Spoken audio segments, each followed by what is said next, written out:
tick-tock, click the right button, click the right button, tick-tock, time to rock. Good evening, good morning, good afternoon to everyone who's watching from all over the world. It's your friendly neighborhood philosopher here, D. Wood.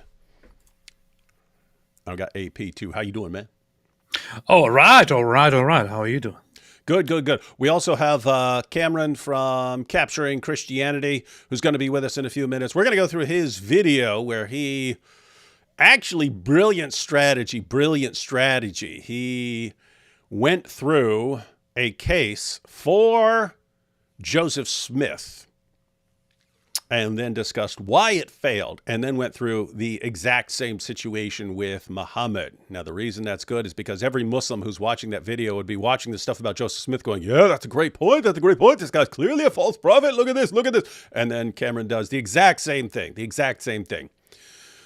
with Muhammad and shows they're in the exact same situation. So I guess, I mean, he didn't mention this in the video, but I guess you could apply it in reverse and say, but if you think Muhammad's a true prophet anyway, in spite of this, then you should grant that Joseph Smith is a true prophet as well, because the exact same thing applies to both of them. So anyway, we're going to check that out here in a bit.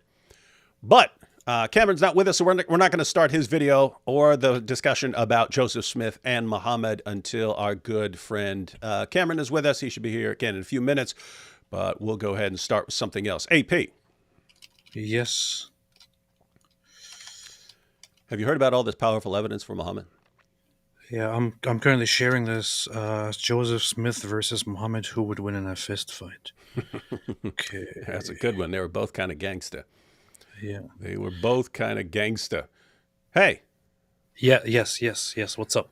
Remember when I was saying, and this was in reference to Muhammad Hijab, remember when I was saying that I couldn't figure out what their arguments were going to be because they keep admitting that their arguments that they've been using for decades were all wrong and they're just deceptive and stuff.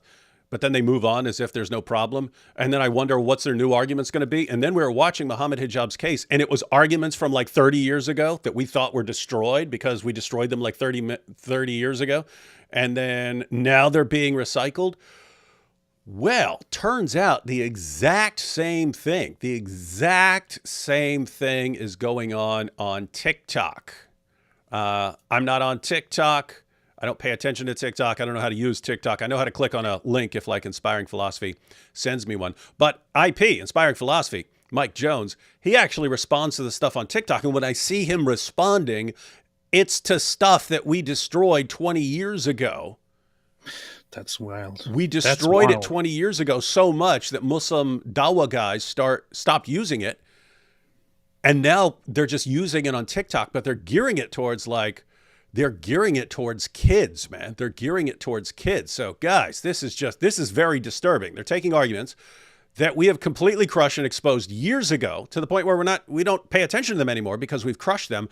And now they're going and gearing them specifically towards kids to get kids to convert. These are arguments that have been destroyed. Dawa guys know they're completely deceptive. You only have to do 30 seconds of research to find out that these arguments are completely deceptive, but they just know they're dealing with a TikTok audience of young people who are just falling for this stuff. So guys, I keep saying, you gotta be relentless. Why? Because the Dawa guys are relentless. These young generations of TikTok Dawa clowns, they are absolutely relentless in going after people's kids. Not in the same way that the older generation of Dawa guys goes after kids, but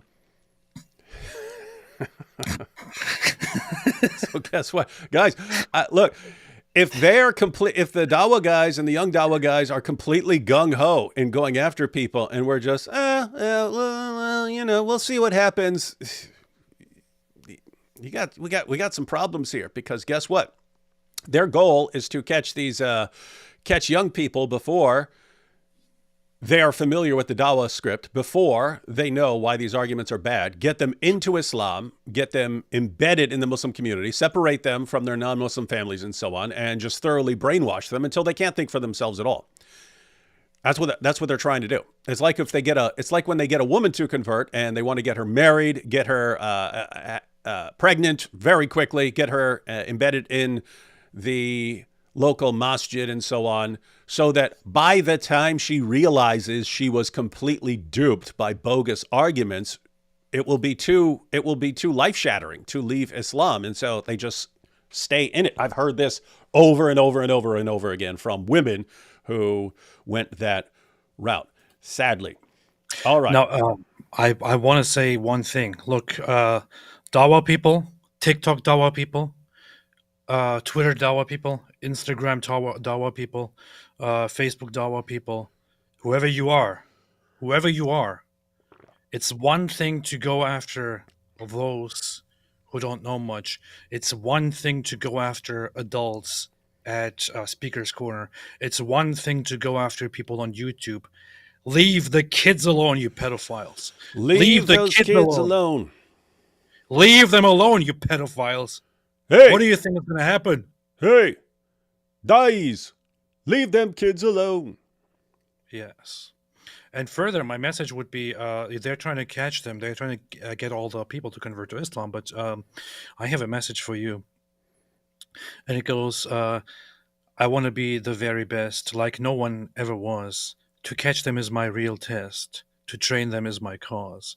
I will travel across the land, searching far and wide. Teach Pokemon to understand the power that's inside. Anyway, continue, David. What the heck was that mess? Well, there was the theme song of Pokemon, man. Oh, okay. I thought you were. I don't know what you're doing. It's pretty creepy that you know the theme song for Pokemon Do. It's the best thing. It's all right. So let's go ahead and start with one quick video from Mike Jones. Mike Jones. Who? Mike Jones. Jones. I'm going to give you an example. And tell me, guys, tell me how this isn't geared specifically towards deceiving the children. The children. Proof that Islam is the truth. So I want you to look at this. He's all animated like this, and he's literally holding a teddy bear. You freaking pervert. And listen how he talks. It sounds like a freaking cartoon character. Fortunately, we got Mike Jones responding, but let's go ahead and check this out. I just backed it up. This is what you're dealing with, guys. These guys are coming for your kids. It would be one thing if they were coming at your kids with, good information to educate your children who are on TikTok. It's not. They are coming to deceive, absolutely. So they get your kids all duped in there, and then they can marry them. They're eating the kids. They're eating the children. They're eating the children. Watch this. I mean, this guy literally sits with a teddy bear and talking like this because he knows kids are dumb and don't know anything. What is this? Like, is he trying to get 4-year-olds, 5-year-olds, like potential brides for Daniel Hakikachu? I don't know. But let's see what he says here. Proof that Islam is the truth. So I want you to look at this picture right here. This is a pattern of how the moon moves throughout the sky. And now I want you to look at this picture. This is an old date stock. They look pretty similar, don't they? Uh-huh. Well, according to this verse of the Holy Quran, Allah will cause the moon to move like an old date stock. This is... Let's go back here. He says that the Quran says that the moon will move like a date stock. It doesn't. It says it returns like a date stock, an old date stock. Already lying. I mean, the whole thing is a lie, and we're about to see why. But my goodness, look at the guy. This is a guy who's gearing Dawa towards your kids, holding a teddy bear.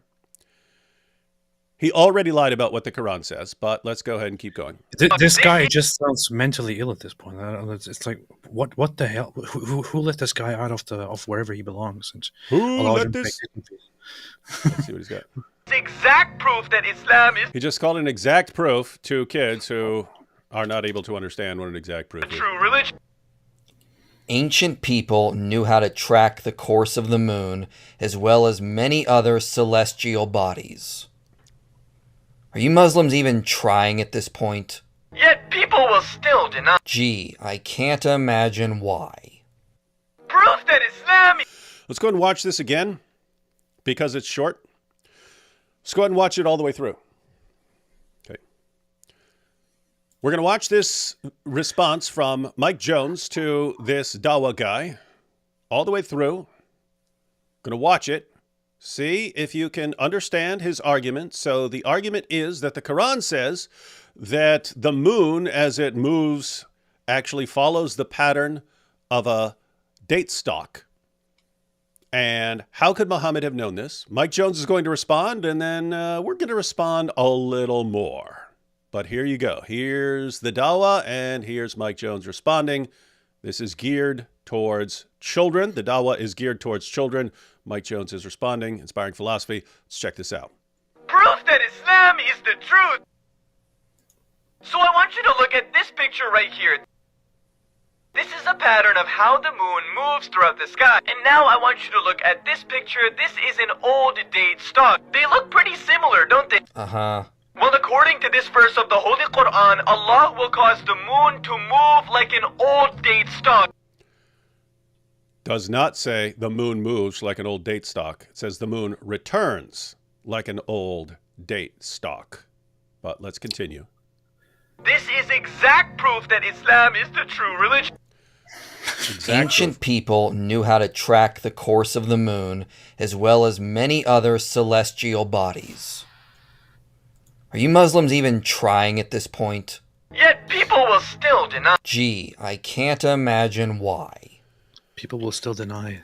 Yeah, did you see this guy? People will still deny this clear proof. So Mike was extremely generous right there. Extremely generous. Extremely generous. So you had the young Dawa guy doing Dawa, 2 kids, aiming his Dawa at the children, trying to get the children to convert so the little girls can be their brides and so on. Remember, you've got some of the most popular dais on the planet, people like Daniel Hakikachu, saying even if a girl is 4 or 5, of course you can marry her. And so pretty creepy that they gear their Dawa towards kids. But we're going to go ahead and check out a response. I did want to get Cameron in here because he is calling to join. Let's see. Oh, don't get Cameron here, man. It's going to be all Italian. He's going to be like, hey, we wanted a pizza. We wanted a pizza. Margarita, spaghetti. Where is my spaghetti? Let me get out of this, see if I get Cameron in here. All right, what is this? Hey. There we go. Margarita. He's all about the Pepperoni, pizza. Pizza. Pizza pepperoni. Oh, I actually literally ate pizza. I ate pizza tonight. Hey, Cam, can you turn up your mic a little bit?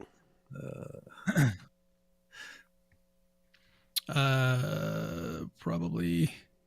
Let me see. I assume you're technologically... Check 1 2. Go ahead and talk. Is that too loud? No, you're good. All right, Cam. We had we had just started going through a little Dawa video before we get into yours because we didn't know when you were going to show up. But we're going to go ahead. I'm going to go ahead and start over. Okay. I'm going to go ahead and start it over so we can see your thoughts on this. Why is AP in the middle? Again. Hang on, we're all different sizes. We're all different sizes. What happens if I click on it in a different order here?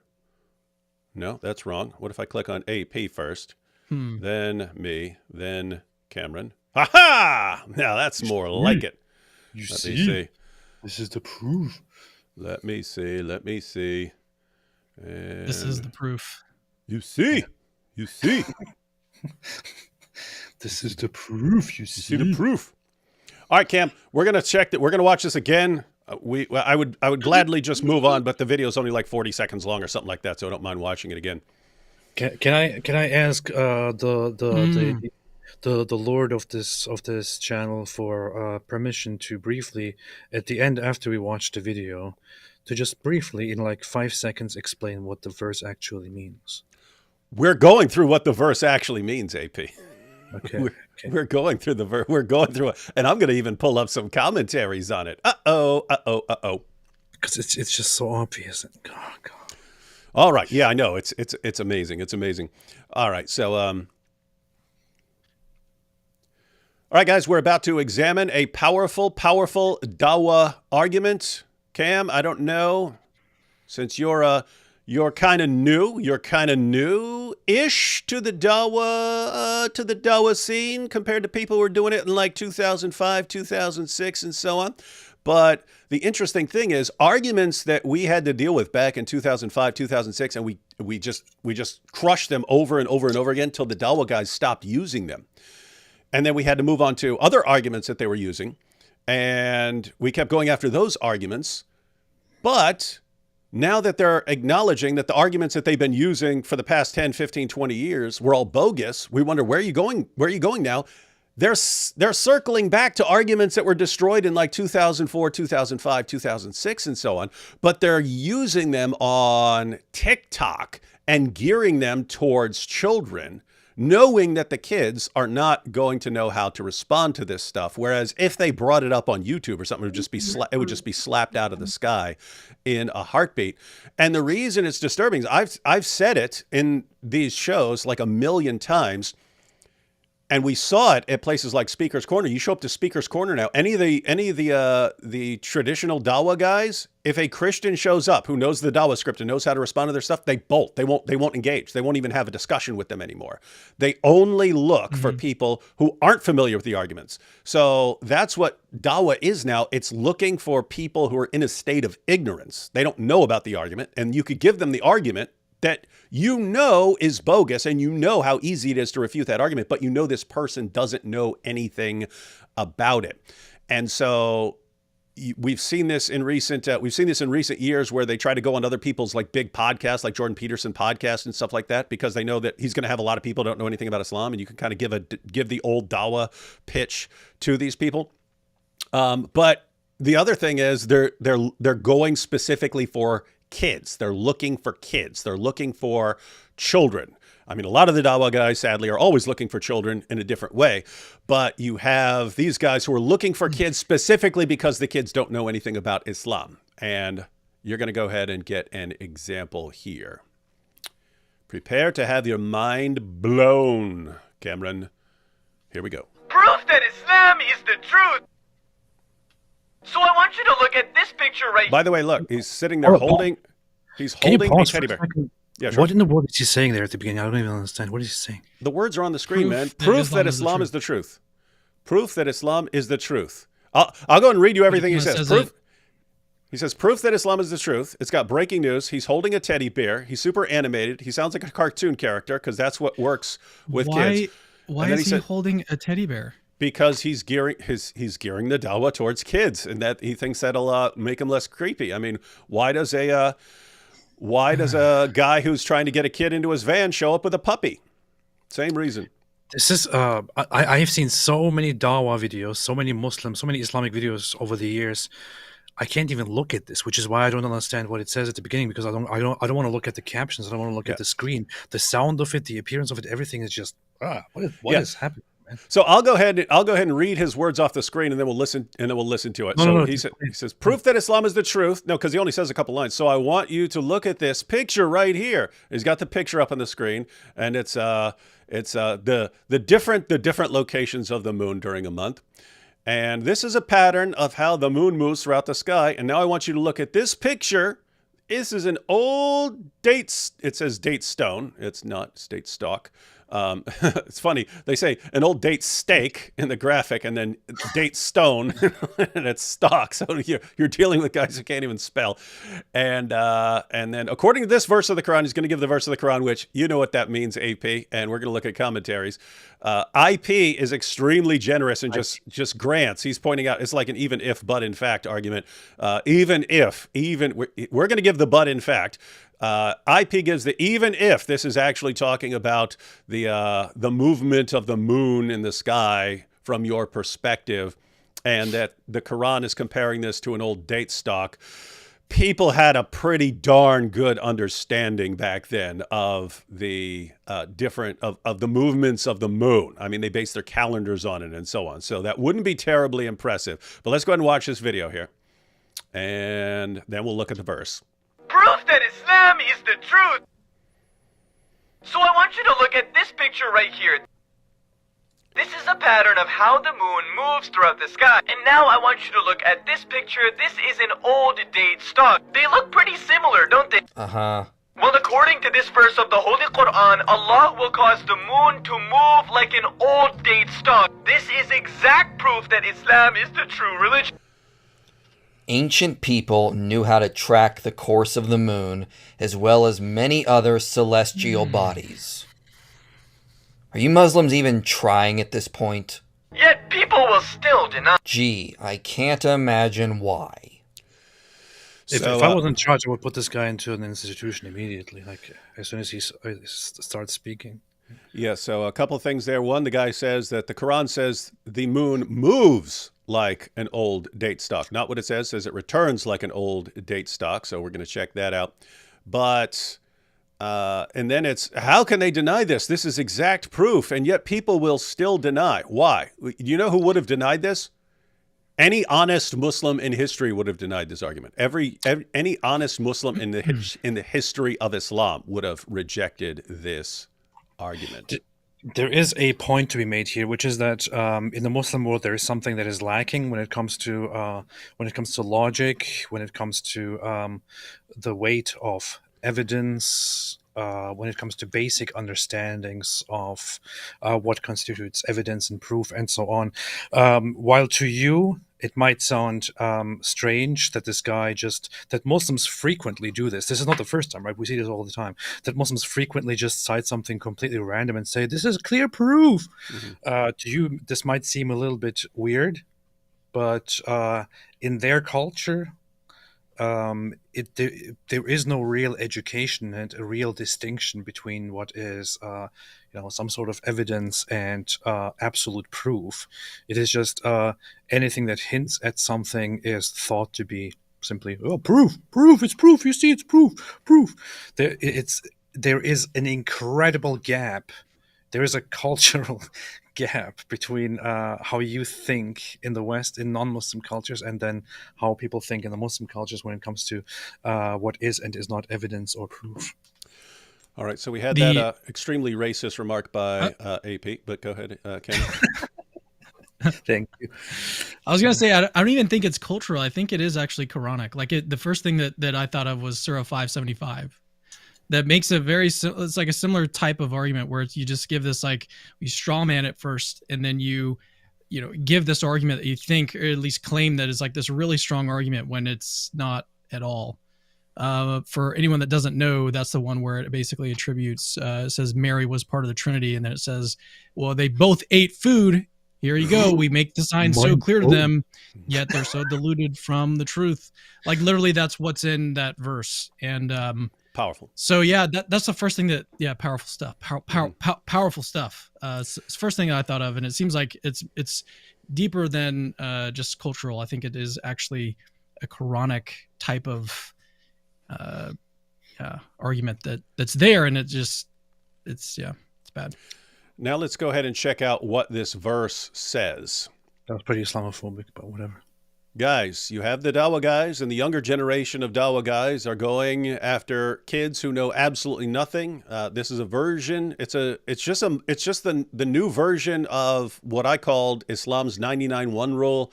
It goes all the way back to the earliest phases of Islam. At first, Muhammad is talking to a bunch of polytheists in Mecca and telling them, hey guys, I'm in the Bible. Yeah, the Jews and the Christians. If you ever run into some Jews and Christians, they know I'm in their scriptures. And people are going, oh, they're in their scriptures. Who's he talking to?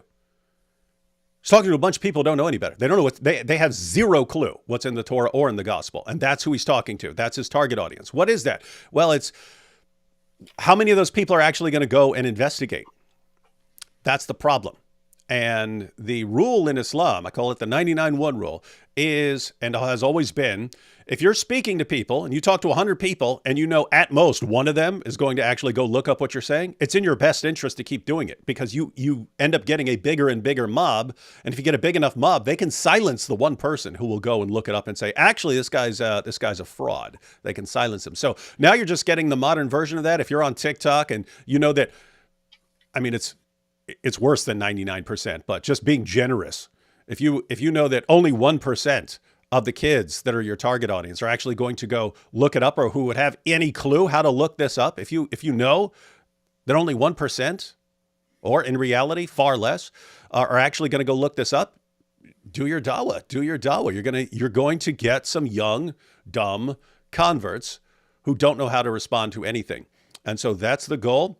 But let's look at what this actually says. So let's actually pull up. I'm going to pull up some translations here.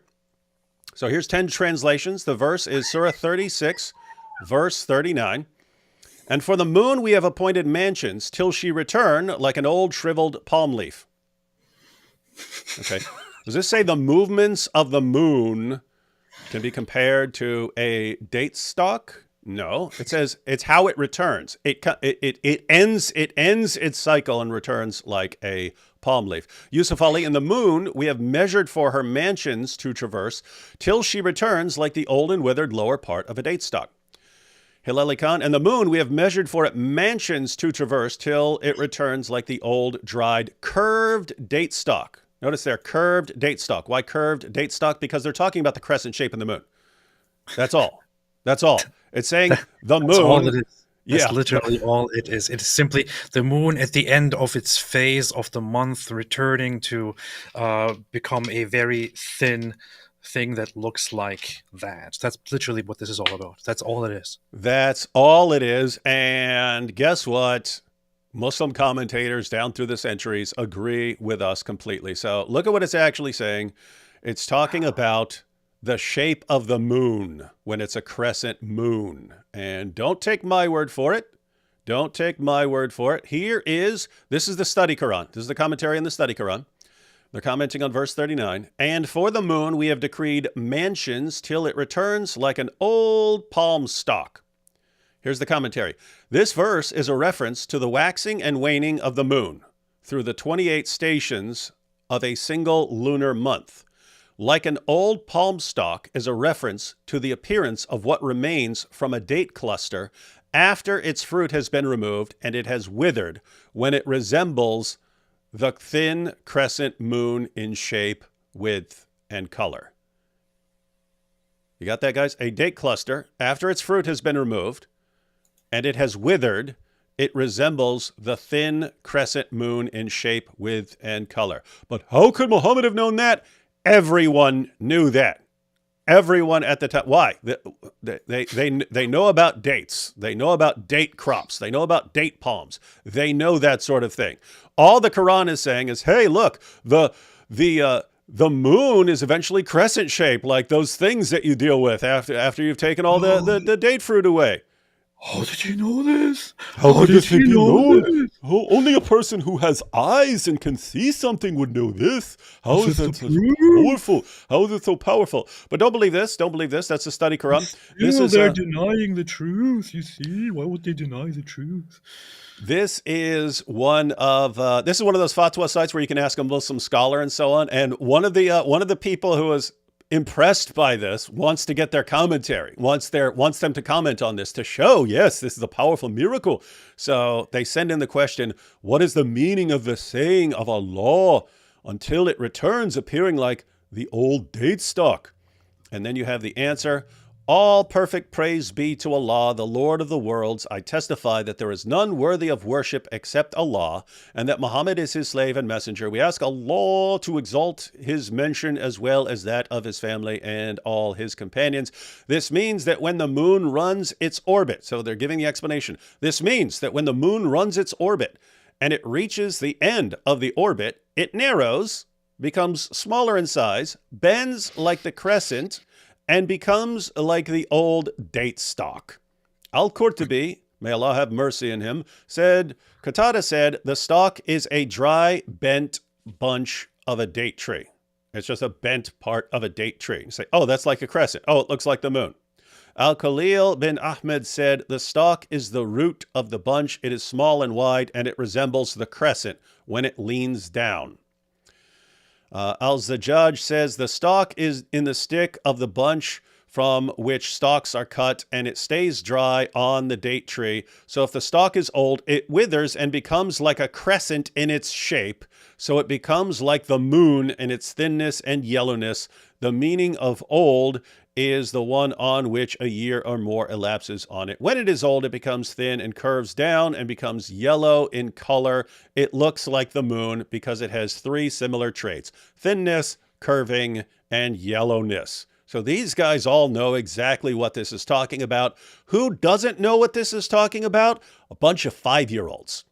A bunch of 5-year-olds don't know what this is talking about. So if you get some young Dawa clown to jump on there and say, this is talking about the movements of the moon, no one could possibly know this, and still people will deny the truth. Oh my goodness, isn't it obvious that they're stubborn in rebellion against Allah just because they actually spend 10 seconds to find out what this is actually talking about?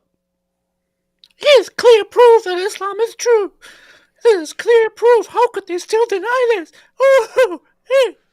So guys, anyway, the takeaway here is you have people relentlessly pursuing children in more ways than one. But one of the ways they're pursuing is they're targeting them specifically because of their ignorance on these issues. And they're striving to convert these young people to Islam. You have to be equally relentless in exposing their lies. So you know how to expose it. You can pull up any of these commentaries. There are way more. Pull up a Yusuf Ali. Pull up any commentary. They all acknowledge what this is about. It's a young generation that is just completely lying about it. Again, we exposed all this years ago. They're just circling back to arguments that have been completely destroyed in the past because they've got nowhere else to go. Guess what? Don't give them any place. Don't give them anywhere else to go here. So wait, you had to address this like previously? Like this is not the first time you've seen this argument? No, this was a common argument. 2005, 2006. What did we do? We kept blasting away with their commentaries. That's not what it's saying. It's not what it's saying. It's not what it's saying. It's not what it's saying. Then they stopped using it. All of a sudden, now I'm seeing it. Now I'm seeing it pop up again. Right when I'm wondering, wait a minute, since they're acknowledging the perfect preservation argument was bogus, the scientific miracles arguments, but what are they going to use now? And they're using arguments from 20 years ago that have been destroyed. But why? Because people now aren't familiar with them. There is no way that this was a very serious argument that you were dealing with. It was. I assure you it was. I was there. I'm so skeptical of that. I need to see evidence for it. It's so bad.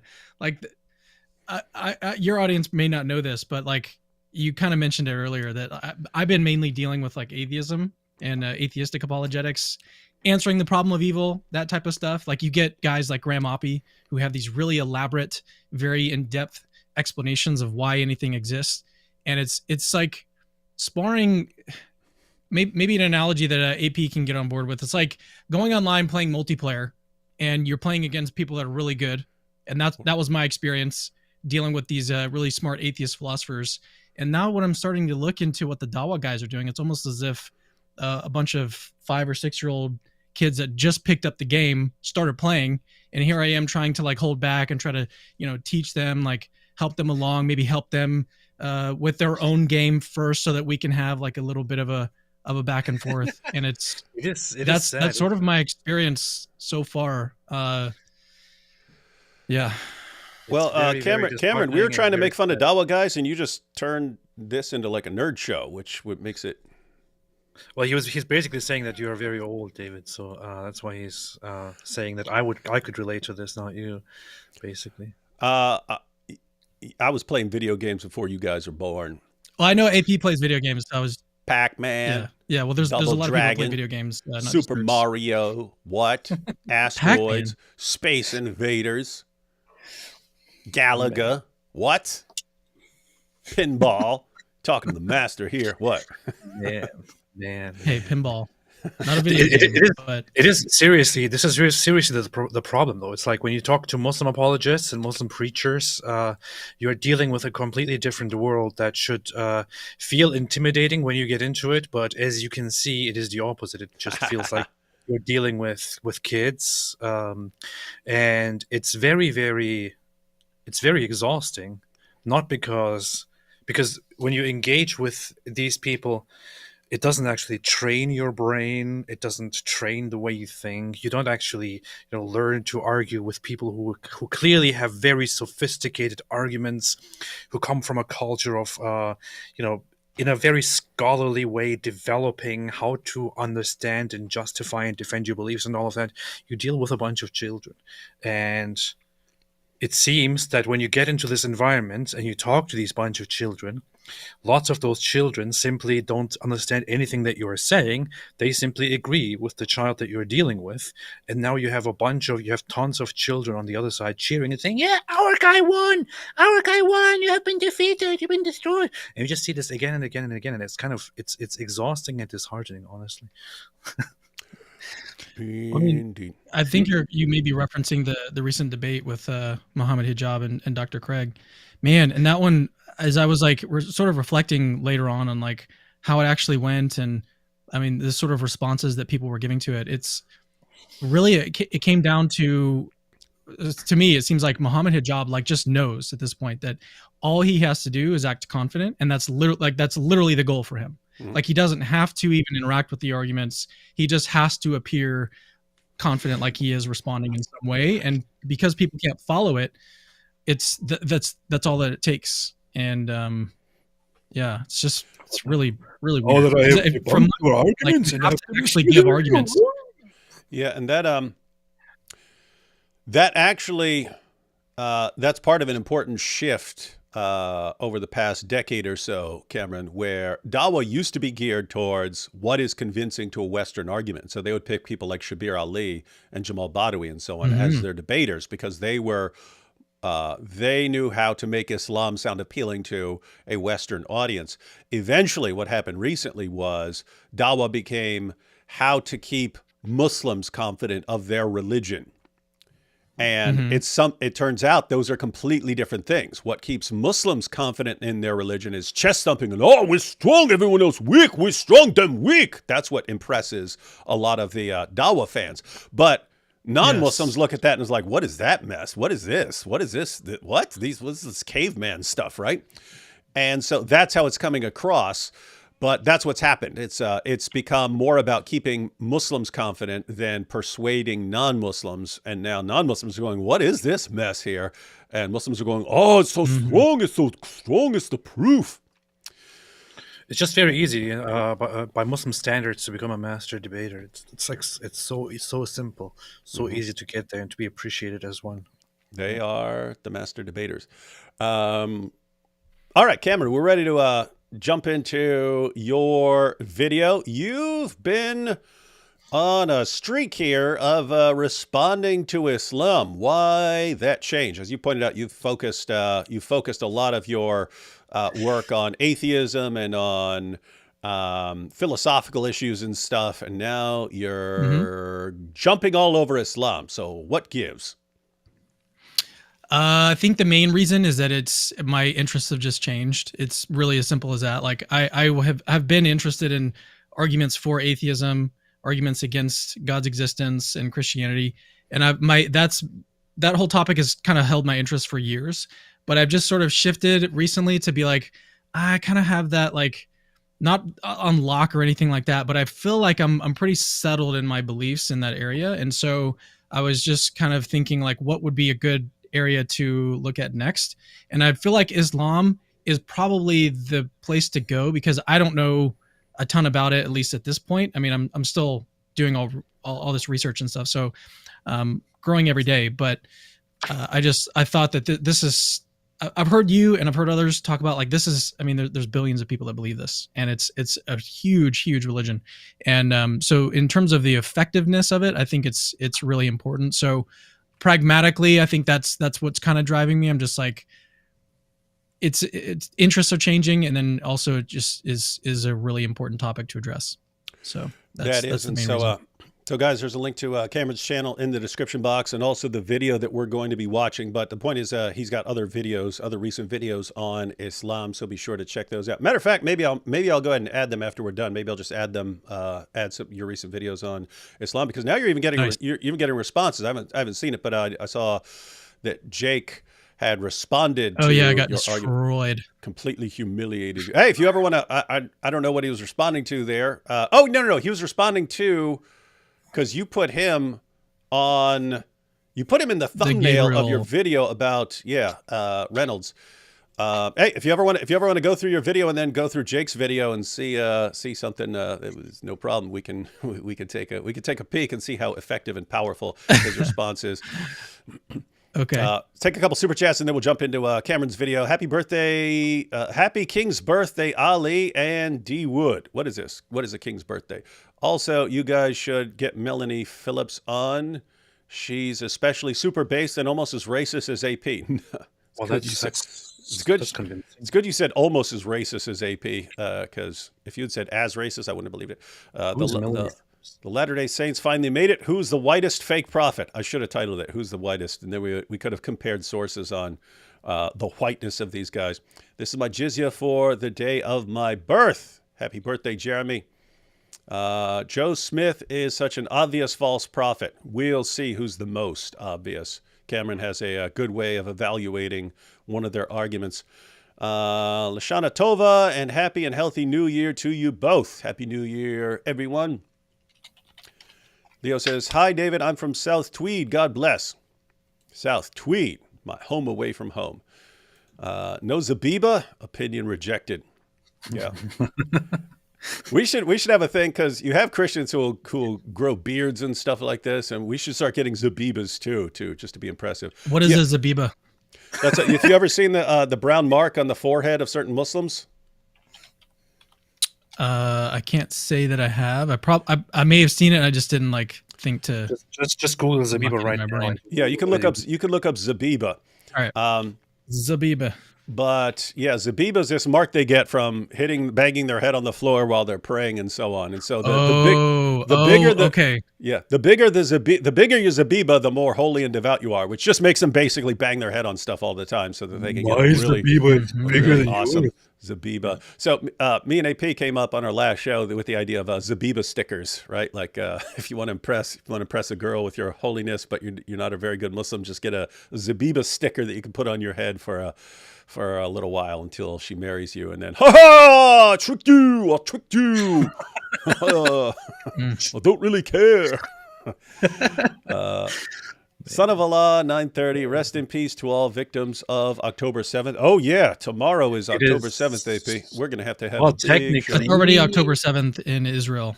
Technically, it is already October 7th in Israel, yes. So that's that. Then we shall have a big show that will be a little late in Israel. I think Joe is a faker because I think he was just a con man. I'm still confident Mo was severely mentally ill. Do you think Joseph Smith was a con man, or that he was like I believe that Muhammad was a false prophet. I believe that he really thought he was a prophet.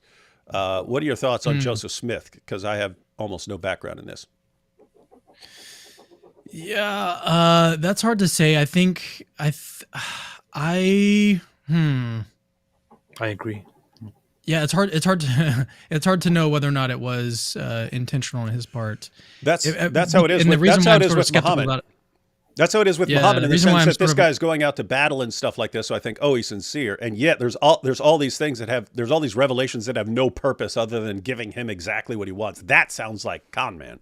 The thing is, I think that there is I know people in my life who are just extremely deluded, and I know basically how I know one right deep here on the screen. People can convince themselves of a lot of stuff, and so I wouldn't put it past them to just be sincere about it. But as we'll see, it's obvious that he's not a real prophet. Well, so the thing is, David.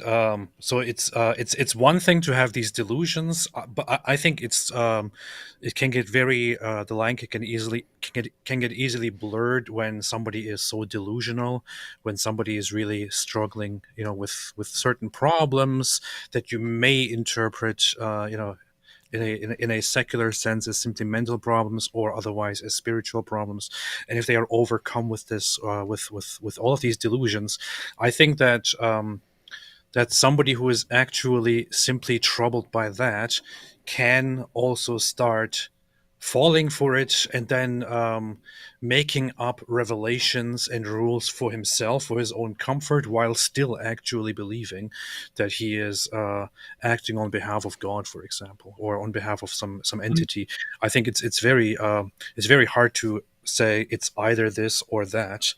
It might be just a complete delusion that has completely taken over that person. I think with Muhammad that was the case very much.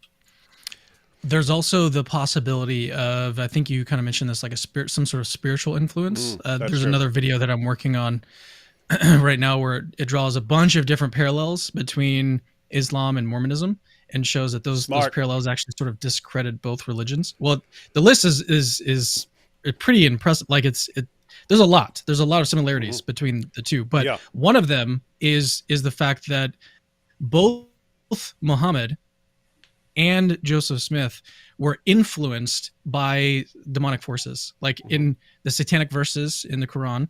And then also in Joseph Smith, he's got like this first person account where he talks about his tongue being swollen in his mouth and that he couldn't really speak words and stuff because there was this dark presence seemed to be walking towards him and stuff.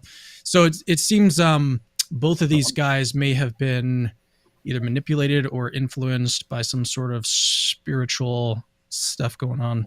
So that's an entire possibility. So it didn't necessarily have to mean that it was all con, that it could have been, someone else was involved here. And that's a good direction to go in. I've gotten, at least hundreds, probably thousands of requests to do comparisons between Joseph Smith and Muhammad over the years. I just have never known much about Joseph Smith, so I kind of never did it. But yeah, and I like the way you set up your video in terms of going through your argument with Joseph Smith first, because a Muslim will be watching that going, yeah, that's right, yes, expose this, expose this, and then I'll apply the exact same thing to Muhammad. Interesting stuff. Google Pay, let's see. At least Mormons are normal-ish and non-violent. Yeah, I don't know how things were in the past, but Mormons are some of the nicest people you'll meet usually. That's the problem. Well, we should also. that's a big problem. People being nice. I think most Muslims are pretty peaceful too, right? Like it's. Well, it's like the ones who are the Mormons who are coming at you to preach Mormonism are generally really nice guys. I mean, when they came over, they're like, "Hey, is there anything we can help you with? Any yard work or anything else?" I'm like, "Guys, what's going on here?" Not the same with the Dawa guys. They want to humiliate you. Something, we humiliate you, and so on.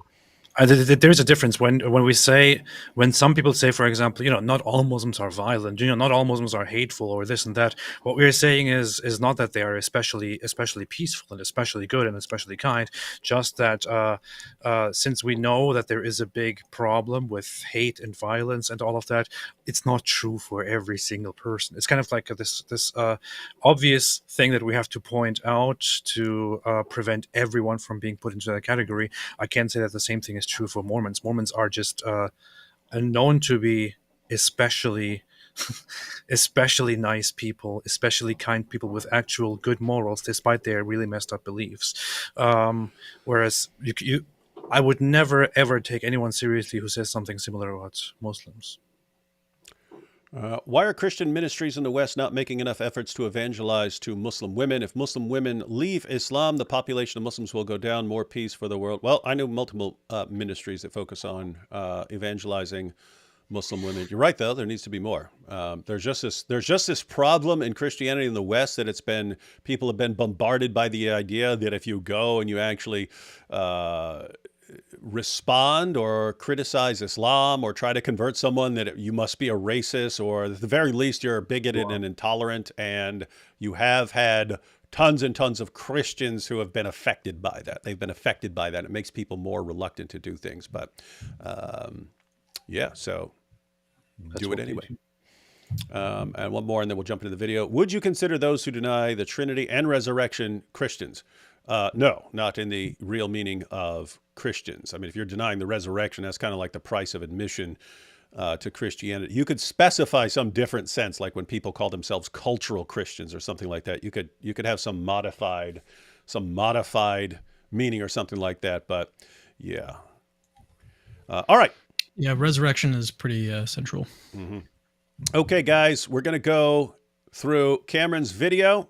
Now, this is like 17 minutes long, so we can just play. Anytime you guys want to stop to discuss something, just say stop it right there, pause right there.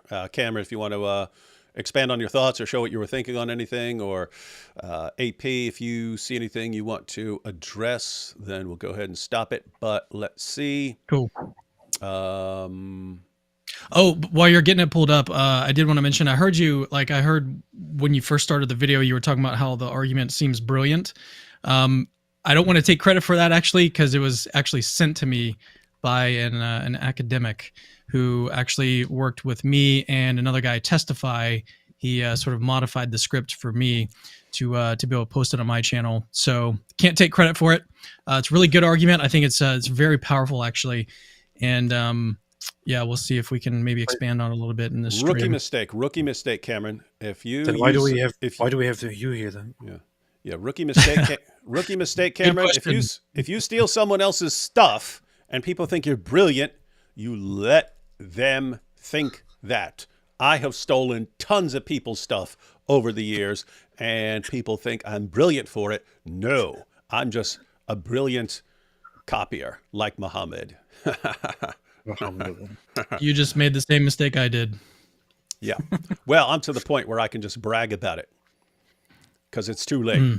It's too late. People think it's funny because now there are certain arguments that are like associated with me, and they're like, yes, and as David Wood has pointed out, it's like, I stole that. I stole that. Just the person who I stole it from never popularized it enough. I popularized it, and people think I came up with it. Ha ha ha! All right, so here we go.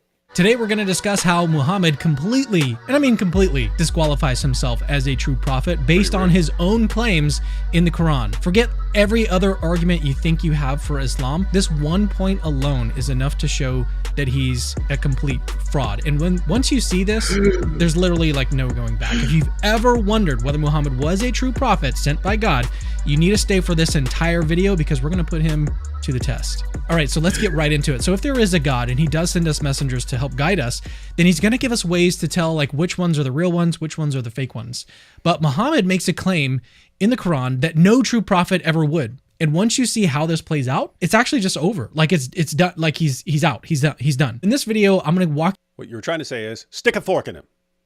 Through a very simple test, a test that shows Muhammad's claim to being a prophet doesn't actually hold up. What's actually really cool about this test is that it doesn't rely on the Bible or on the New Testament or anything else. It's a sort of internal check to see whether or not a prophet is real, and Muhammad fails it miserably. All right, so let's break this down. So if God does send a prophet to guide us, there's a lot of different ways that he could use to make them sort of stand out. Miracles, for example, would definitely help. Or maybe these prophets could predict the future, giving us proof that they're connected to something beyond the natural world. These wouldn't necessarily prove that they're a prophet, but it would definitely help. But there's actually another way that I think is a little bit more reliable. So if God sends a series of prophets, he could have the earlier ones tell us what to expect from the later ones. And that way, when the next prophet shows up, we already have some clues about what to expect. Maybe it's like a name, maybe it's a specific place that they're from, or even certain characteristics that we should be on the lookout for. And of course, not every prophet needs to be foretold. The first prophet, for example, wouldn't have anyone to predict them, but if you are foretold by an earlier prophet, it's definitely something that you'd want to make clear, because I think that would be really, really good evidence. And here's where the problem with Muhammad starts to come in. Just like a con artist could lie and forge a signature, a fake prophet could also lie and say what they were foretold by an earlier prophet when they actually weren't. And so how do we figure out who's actually telling the truth? Well, I've got a very simple 4-question test that will expose anyone who tries to lie about being a prophet. And really, like, shouldn't prophets worth listening to be able to pass a basic test? But before we test out Muhammad, let's actually put this test in action with another guy that I think most of us will be familiar with, and most of us actually consider to be a false prophet, namely Joseph Smith. So I just did want to point out, Cameron, because again, you have a newer generation of people who are familiar with criticizing Islam and questioning Islam. when you're sitting there talking and going, Muhammad's a fraud, and now and this is like a con man and stuff like this. You go back to 2002, 2007, 2008, and you started a video like that, you would have been absolutely blasted day and night by Christians telling you, how dare you hurt their feelings? How dare you? The worst thing you could possibly do to a Muslim. I actually did. I did receive pushback from this one. Oh, so you've got some of the more traditional. I have to say, there are far fewer of them than there used to be. That used to be standard. It used to be standard when I was getting started, and I would say something about Muhammad. Hey, what is this? What's up with this guy banging a little girl? I wouldn't even say it like that. I would just point out that he had sex with a 9-year-old girl, and I would go, why would you want to hurt their feelings about that? They're never going to listen to you again after this. They will never. You just destroyed every possible bridge any Christian could ever have with Muslims by criticizing Muhammad. Muslims are never going to listen to us ever again, not once. Oh, you've destroyed evangelism in the Muslim world. You've destroyed it. Missionaries are going to have to flee Muslim countries because of what you've just done. I'm not exaggerating. That's what it was back then. So fortunately, we're in better times where you can roll like this. We back it up just a couple seconds, just so there's no interruption. Well, yeah, no, I appreciate it. We'll be familiar with, and most of us actually consider to be a false prophet, namely Joseph Smith. So let's take a trip back to the early 1800s to a small town in upstate New York. The year is 1830, and a young man named Joseph Smith. Did you actually put bird sounds and stuff in here? Oh, yes. Oh, yes. I didn't notice that one. Yeah, I guess I didn't have the volume up high enough to notice you're actually putting. That's very nice. That's very, very nice. That's high quality. Wait till the next part, too, where we do this with Muhammad. Here we go. 1800s to a small town in upstate New York. The year is 1830, and a young man named Joseph Smith is claiming something very big, something that would eventually lead to the founding of the Mormon Church. Smith wasn't just saying that he had a message from God. He claimed that his arrival was foretold thousands of years ago by none other than Joseph, the son of Jacob, in the Old Testament. Now imagine that you're hearing this claim back in the 1830s. You'd be fairly, to put it lightly, you'd be probably a little bit intrigued, right? Like, there's a modern day prophet predicted by an ancient biblical figure. Naturally, you'd want to open your Bible and see if this was actually true. So Smith pointed to Genesis 50:33 as the prophecy supposedly foretelling his coming. So you grab a Bible, flip to Genesis 50, and you find nothing. As we can see here, the last verse in Genesis 50 is actually verse 26. There's no verse 33 in this chapter at all. No prophecy about Joseph Smith. And here's where things start to Guys, did you ever catch that? Because I didn't know this. I heard this from you. Yeah, no, most Mormons don't know about this. Like, it's actually pretty weird. Yeah, guys, so according to Cameron, Joseph Smith said that he was prophesied. There's a prophecy about him in Genesis 50, verse 33. 33. Problem is, you go, I want to look up this prophecy. There is no verse 33. The chapter ends at verse 26. Chapter ends at verse 26. There is no verse 23. There is no verse 33. And so he's saying, hey, here I am in the Bible, and you actually go to the Bible, and the verse doesn't even exist. So that's interesting stuff. But there's going to be Cameron's giving the explanation. Verse 26. There's no verse 33 in this chapter at all. No prophecy about Joseph Smith. And here's where things start to really unravel for our friend Joseph. You'd expect something as important as a prophecy about a new modern day prophet to be preserved somewhere, right? Like, it's got to be somewhere, but it's not. It's nowhere to be found. This prophecy exists only in Joseph Smith. Hold up. What, AP? Are you thinking about something else and then going, oh, wow? No, I'm just, as I'm hearing this, I'm researching on the side and finding out what the problem is and what they actually did to solve the problem. And it's incredible. Wow. Oh, really? Powerful stuff. Back up a couple seconds. Continue. Preserved somewhere, right? Like, it's got to be somewhere, but it's not. It's nowhere to be found. This prophecy exists only in Joseph Smith's personal translation, the Joseph Smith translation, or JST, which he himself produced in the 1830s. There is no ancient manuscript or historical Okay, support pause it there. for this. Wow. Okay. Yeah. So if you guys don't know, and a lot of Mormons apparently don't know this either, there is in fact a Joseph Smith translation of the Bible. Like they rely heavily on the King James version, but there is apparently a Joseph Smith translation, which he was working on. Apparently, like this is the story or legend as it is. So basically, he was working on this translation of the Bible, but he didn't finish it, and so I think one of his wives published it. So it's actually, and you know what? It's if you go to churchofjesuschrist.org and you try to find the JST version, I looked for it for a long time. The only way that I was able to find it initially was going back to Google and searching for the JST version from Google. Like it's not very easily searchable on their own website. So it's almost like I don't want to claim that they're trying to hide it, but it kind of does seem that way. But I wanted to read for you guys the way that they describe, once you actually find it on their website, the way that they describe the JST version on their website. They say this: the Lord inspired the prophet Joseph Smith to restore truths to the King James Bible text that had become lost or changed since the original words were written. Nice. Does this sound familiar to you guys? These restored truths clarified doctrine and improved scriptural understanding. Because the Lord revealed to Joseph certain truths that the original authors had once recorded, the Joseph Smith translation is unlike any other Bible translation in the world. So then why is it not front and center? Why are you guys not using this? Why is it not the first thing that pops up when you go searching for different translations on your website? Let me continue. In this sense, the word translation is used in a broader and different way than usual, for Joseph's translation was more revelation than literal translation from one language into another. So, I mean, I talk a little bit more about like Genesis 50:33 in the video itself. I mean, we can read it if you guys want to. We don't have to. There's basically two places where Joseph mentioned this prophecy about himself. One of them is in Genesis 50:33. You got it? The other one is you got that handy? I do. Well, why I can read verse 33. Yeah, let's. Yeah, so he rewrote.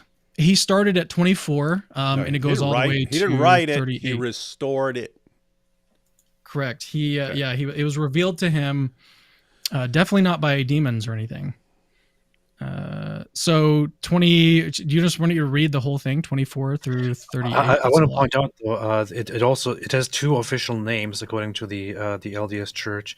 One is Joseph Smith translation. The other is inspired version of the Holy Scriptures.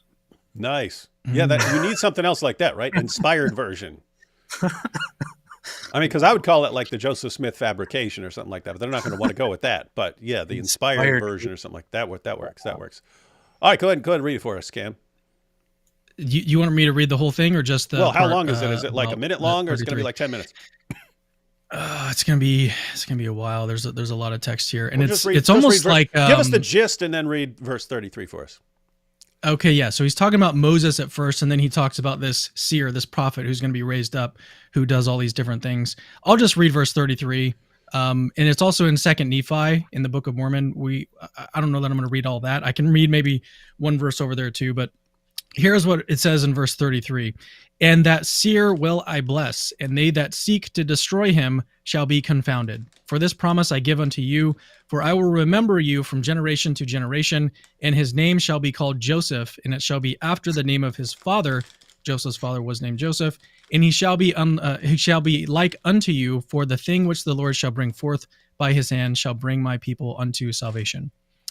So that's verse 33, and it goes on. There's a little bit more, but I guess it's not, I'm convinced super necessary. But yeah, so second Nephi chapter 3 in verse there's the Book of Mormon in verse 14, and thus prophesied Joseph, saying, "Behold, that seer will the Lord bless, and they that seek to destroy him shall be confounded. For this promise which I have obtained from the Lord of the fruit of my loins shall be fulfilled. Behold, I am sure of the fulfilling of this promise." 15, and his name shall be called after me. So the person who this is about is Joseph. So Joseph shall be called after me, Joseph, and it shall be the name of his father. Okay, there again, there's that thing about the father being named Joseph. And he shall be like unto me, for the thing which the Lord shall bring forth by his hand, by the power of the Lord shall bring my people unto salvation. So basically the same thing that we find in his addition to chapter 50 of Genesis. So yeah, that's the evidence for his prophecy is in the Book of Mormon, which he wrote, and in this new translation, which again, okay, so maybe I can talk about it now, or we can talk about it later, like where this is actually found, and it's nowhere. Like we have very old manuscripts, very old manuscripts. You covered that in this video. Yeah. Maybe we can just keep playing the video then. Yeah, I just want to because sometimes people jump in a little late, and it's after we've already covered something. So guys, just a recap here. Joseph Smith said there's a prophecy about him in the Bible. Genesis chapter 50, verse 33. Problem is, there is no verse 33. Chapter ends at verse 26. So Joseph Smith's explanation was that he had to restore what was lost from that book. And so he came up with his own Bible version where it still has verse 33, and it's about him. And so he ends up being the source of the confirmation that he's a prophet, and Cameron's about to be all over this. Prophecy. But to make this problem abundantly clear, let's run Joseph Smith through our little test. There's 4 questions in this test, and they're each designed to test whether or not he's a true prophet. And again, we're going to perform the same exact test on Muhammad in just a couple minutes. Question 1. Did a previous prophet predict your coming?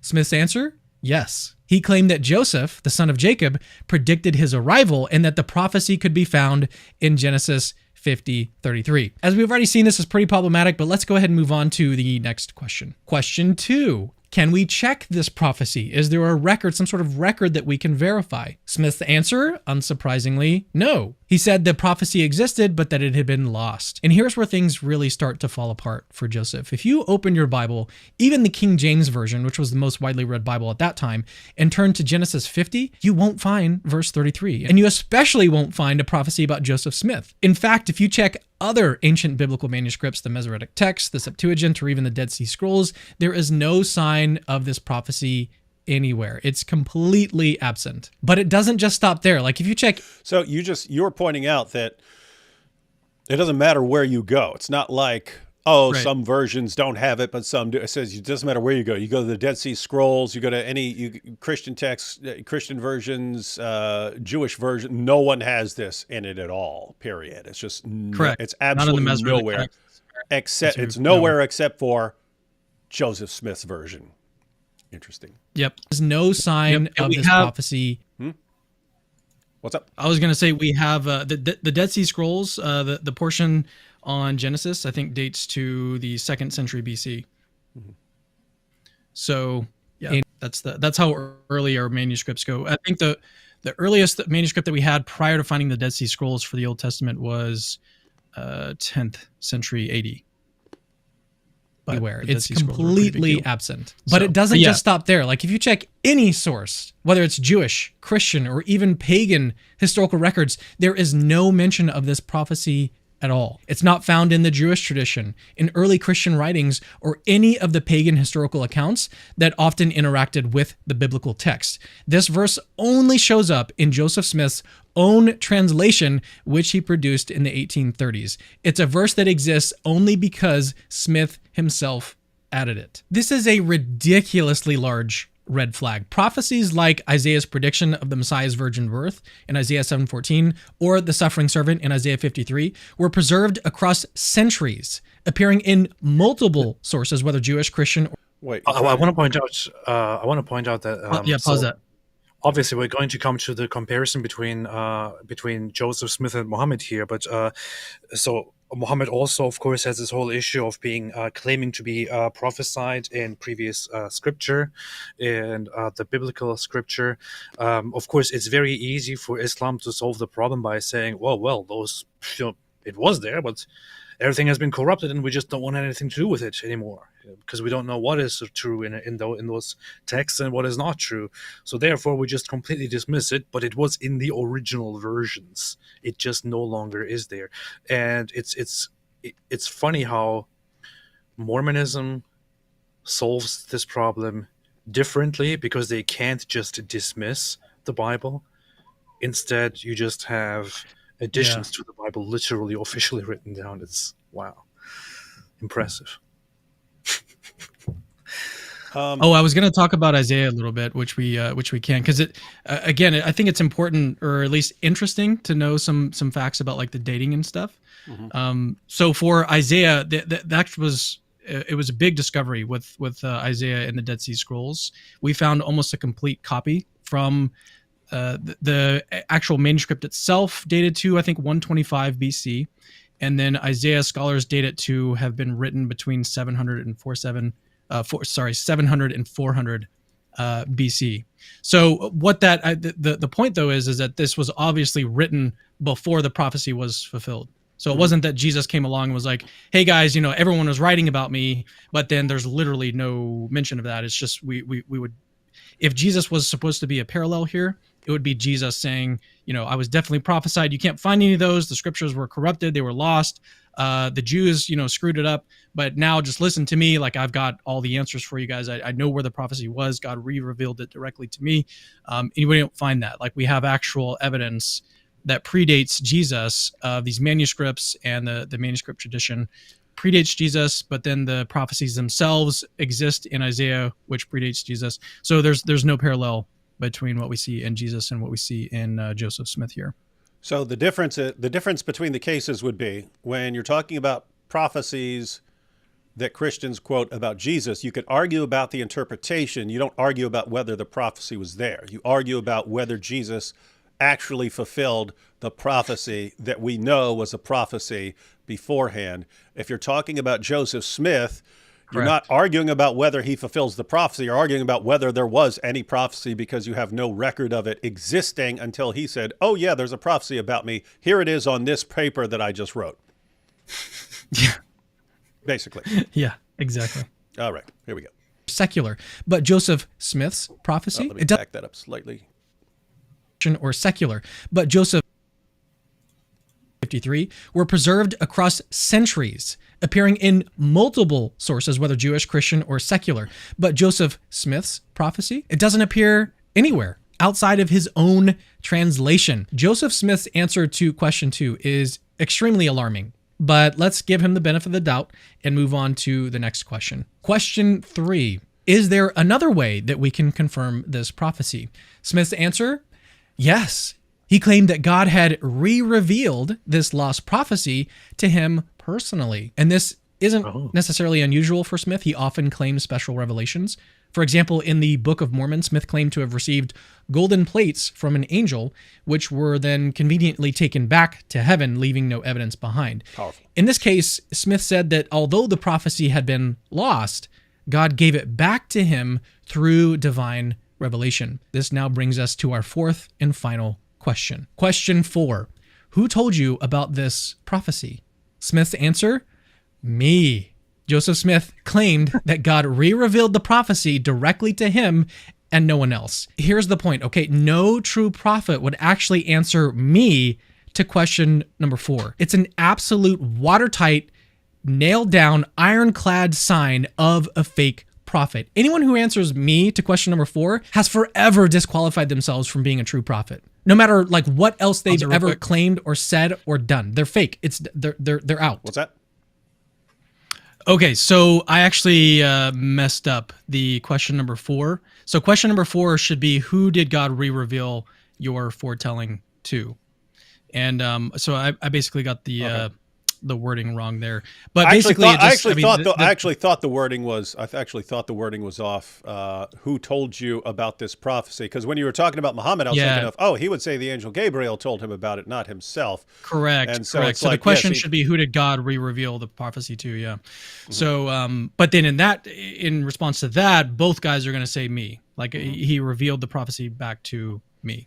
And but that's the problem, is that it's. Go ahead. No, I was saying, so I interpreted the question. It actually does work as the question.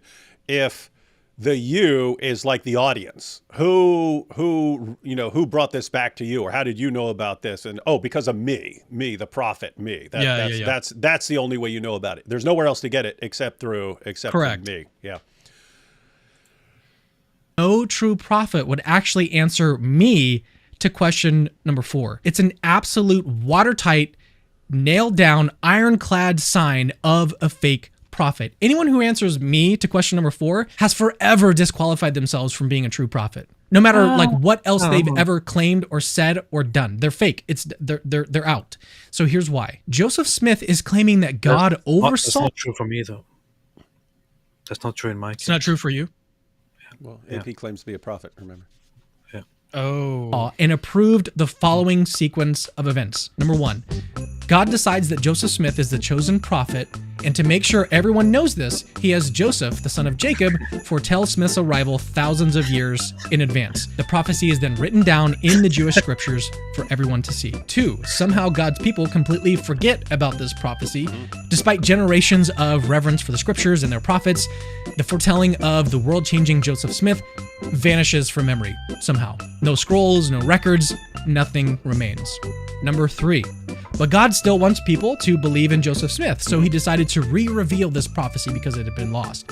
But instead of revealing it to historians or scholars or even just other people that could verify it, 4, God re-reveals the prophecy directly to Joseph Smith. God's big plan to verify Joseph Smith as a true prophet of God is to have the very guy the prophecy is about say, hey guys, I mean, I was for sure foretold. I mean, you just got to trust me on this because, I mean, only I know about Book of Trust Me, bro. because God told me directly, guys, just trust me, guys. Okay, look, if we believe that God is not a complete moron, we would see God would not do this. Like, he wouldn't set things up in this way. It completely defeats the purpose of the foretelling in the first place. And then it also makes Joseph Smith indistinguishable from a fake prophet. God would never send a true prophet with the message, guys, I was foretold, but only I know about it. Because a fake prophet could do the exact same thing. This is why Joseph Smith disqualifies himself. He claims a prophecy about him was foretold, but then the only record of this prophecy is his own word. Guys, this is not intelligent. This is extremely dumb. All right, let's now move across the world. Let's go to... Pretty harsh language, man. Dumb. What happened to you? What happened to you? What happened to you, Cameron? Yeah. I remember that you were know. much nicer a while ago. What happened to you? You have become completely ruthless. What is this? Yeah, give guys, Cameron another like 2 or 3. Give Cam another 2 or 3 years, and he'll be like, "Ha ha! You've been humiliated, you Dawa clones." No, I'm just, I'm playing a character. I got to be confident. That's true. He knows his target audience. And again, the reason this is set up awesomely is any Muslim watching up here would be cheering for you right now. That's great. Yeah. That's a great point. Powerful point. Expose and humiliate that false prophet Joseph Smith because he claimed to be a prophet after Muhammad. He must be humiliated. You see? And then the rest of the video happens. What's up? Oh, no, I was just saying, yeah. All right, here we go. 7th century Arabia, and this is the time of Muhammad, who would go on to found Islam. Like Joseph, he claimed to be a true prophet, the final messenger sent by God, not just to his own people, but to all of humanity. But Muhammad didn't just stop there. He also claimed that Jesus himself had foretold his coming. Muhammad said that Jesus, the very figure revered by Christians and known by secular historians for hundreds of years, had prophesied his arrival. According to Muhammad, Jesus predicted that a future messenger would come after him and his name would be Ahmed, which is basically just a variant of Muhammad's name. This claim was codified in Surah 61:6 of the Quran, which we'll take a look at in just a second. So let's put Muhammad's claim through the same 4-question test that we used for Joseph. What'd you say, AP? I must say that the production value and the quality of this video and the narrative and everything is very impressive and very good and well done. And it's good to tackle Islamic issues from this perspective with this quality. So definitely very well done on that front. And I also wanted to ask you, I always wanted to ask you this. You seem to be very good with camera work and visuals and all of that. Does your choice of going into camera work and photography have anything to do with the fact that your name is Cameron? No, and you're not the first person to notice that. I think David actually might have asked the same question years ago. I don't know. It's very possible. I don't remember. It was Yeah, worth a try. So. Yeah, I mean, you have camera in your name, Cameron. You just added in on the Cameron. Yeah. Huh. You know what? My wife was actually the one that noticed. My wife was the one that noticed that I had an eye for photography before I was a photographer. Oh, nice. It's pretty cool. Pretty cool. It story. reminds me. There was a scene in the Office where Dwight had to lie about where he had gone. So he says that he went to the dentist. And Michael knows he lied. Oh yeah. He goes. Oh yeah. What was the dentist's name? And he goes, Crentist. And he goes, interesting, because that sounds a lot like dentist. And he goes, yeah, maybe that's why he became a dentist. So, same thing here. All right. Of Smith. So question 1. Did a previous prophet predict your coming? Muhammad's answer, yes. He claimed that Jesus, the son of Mary, foretold his coming by name. In Surah 61:6 of the Quran, Jesus is quoted as saying, I am truly Allah's messengers to you, confirming the Torah which came before me and giving good news of a messenger after me whose name will be Ahmed. Now, obviously, this is questionable, but let's give him the benefit of the doubt, just like we did Joseph, and move on to the next question. Question number 2. Can we check this prophecy? Is there a record that we can verify? Okay, guys. So just to recap, especially for people who didn't follow, there's always people who come in like right as you're doing something and missed everything that happened before. Cameron's running through a series of questions. Already went through the series of questions with Joseph Smith, and we're noticing a pattern here already between Joseph Smith and Muhammad. But if you ask the question, hey, were you foretold by someone who came before you? Muhammad's response, as of Surah 61, verse 6, yes, Jesus talked about me being a prophet. And so the next question is, really, can we check? Can we go and investigate this prophecy about you? Can we check this prophecy? Question 2, can we check this prophecy? Is there a record we can verify? Muhammad's answer, no. I was foretold in these exact words by Jesus. However, all records of these exact words have disappeared. There is no document and no memories of this foretelling. We should actually take a moment and talk about how ridiculous this is from a historical standpoint. Let's start with the New Testament, which was written within 10 to 40 years of Jesus' death by people who either knew him directly or were close to the disciples. These are very, very early sources, much closer to the actual events than the Quran.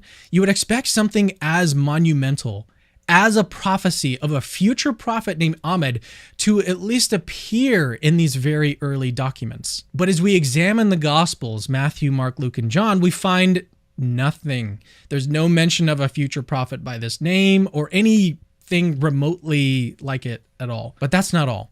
This period wasn't just limited to the New Testament writings, obviously. There were many people writing about Jesus during that time. We have early apostolic documents and letters from the first Christians, people who knew the apostles or lived within a generation of Jesus. These include the Didache, early 2nd century, a teaching manual attributed to the apostles, the epistles of Clement, late 1st century, written by a prominent Christian leader who also knew Peter. The letters of Ignatius of Antioch, early 2nd century. Ignatius was a student of the apostle John. The epistle of Barnabas, late 1st to early 2nd century, a widely read document in early Christian communities. The Shepherd of Hermas, early 2nd century, a popular Christian work that circulated among early believers. None of these writings at all, many of which were composed within a few decades of Jesus' death, mention anything about a future prophet named Ahmed or any prophecy about resembling what Muhammad claimed.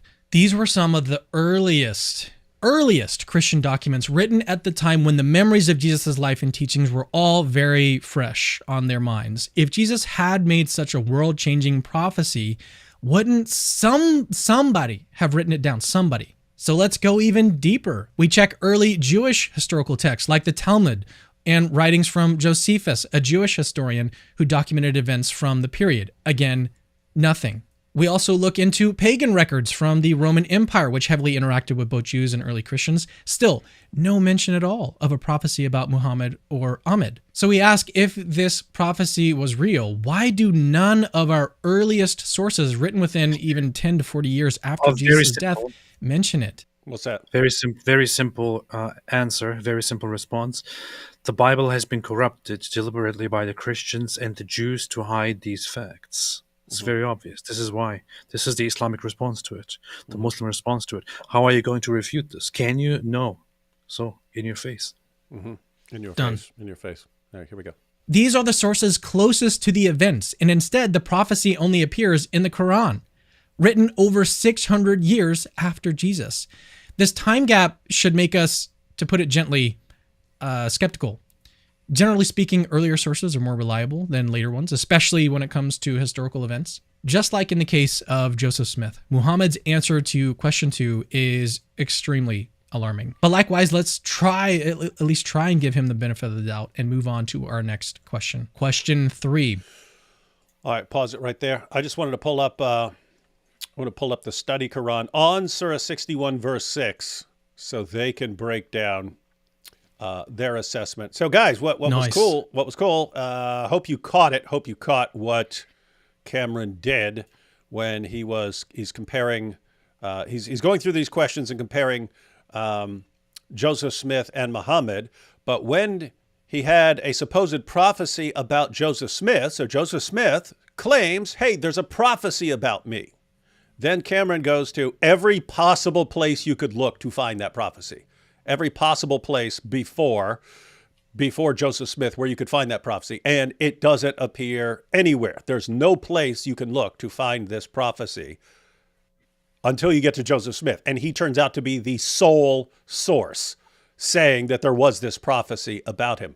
So Cameron did that. Then he did the exact same thing with Muhammad. So Muhammad says there's a prophecy about him from Jesus, and then Cameron goes through every possible source, whether it's biblical Christian sources, extra biblical Christian sources, Jewish sources, whatever, goes through every possible place you could look. There is none. You don't find it anywhere, inside the Bible, outside the Bible. There's no record of it until you get to Muhammad, and Muhammad turns out to be the sole source for this prophecy about him. Yeah. Yes. I was just going to emphasize that it really is striking that this prophecy, if it actually happened, doesn't show up in these sources. So like, just take the Gospels. The Gospels are biographies about Jesus, and they contain some of the most important information. So like, when they were writing these Gospels, they had to sort of pick and choose like what they were going to include in them, because they only had limited amount of space in order to to work with. And so they had to include the most important stuff.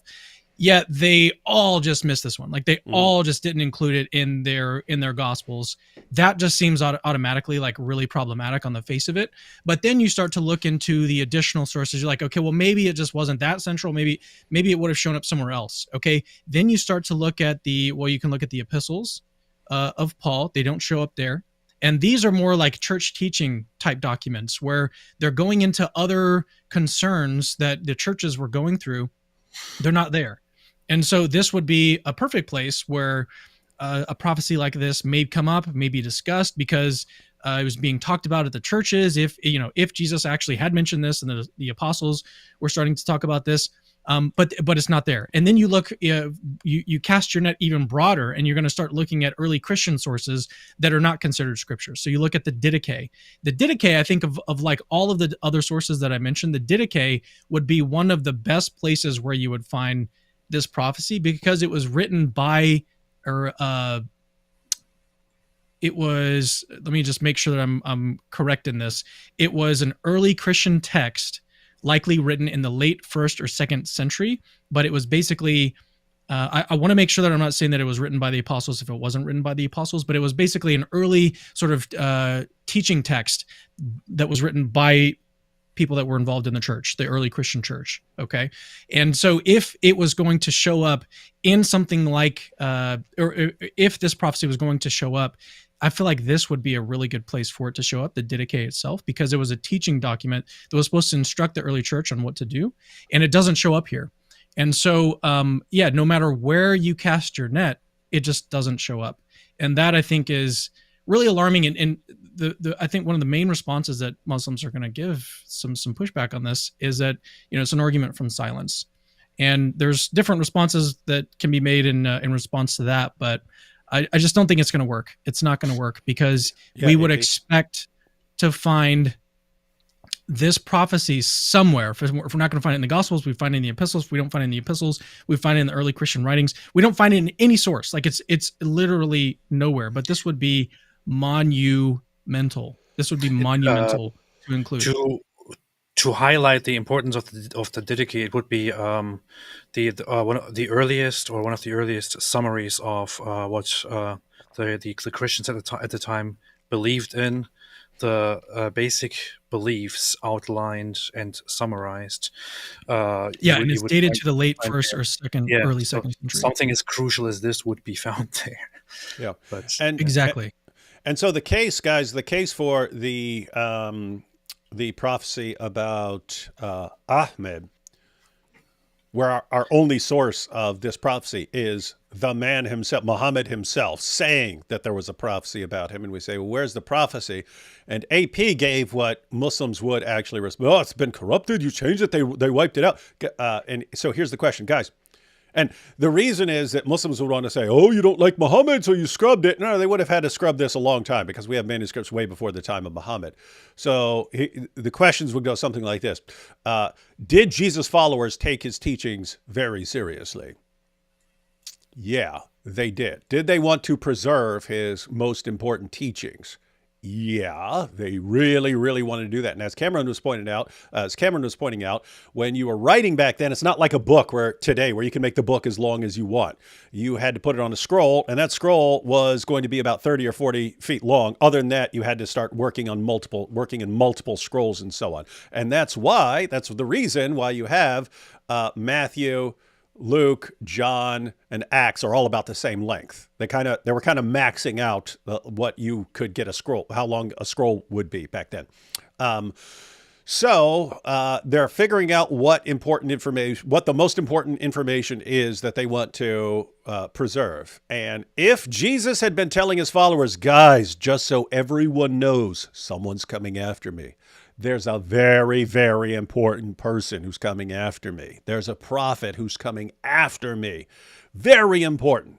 It's going to be called Ahmed. When he gets here, make sure you respect him. So be ready for this. That sound like something they preserved all sorts of things. Exactly. They preserved all kinds of things that Jesus was saying about the end times because they wanted that information preserved. If he was telling them, "Hey guys, I'm not the last. There's another guy coming after me. Just be aware. If there's another guy coming," that sounds exactly like something the early Christians would have said. "Oh, no. We need this. We definitely need this." It unfolded like and this. Who are the Christians? It was like this. It was like they said, "Hey guys, let's come. All of us come together. All of us who disagree on many things. Let's all come together and agree on one thing. Remember when the Lord Jesus said to us that there is somebody coming after us? Let's not include that in anything. Okay, yeah. let's wipe that out. Let's hide that completely. Let's scrub that from the text so no one knows." Seriously, man? We'll cover up what Jesus said forever. And that way no one will know when Ahmed comes. People won't even know about it. Ha ha! That's what we do as devout followers of Jesus. From now on, nobody shall mention Ahmed ever again. Powerful stuff.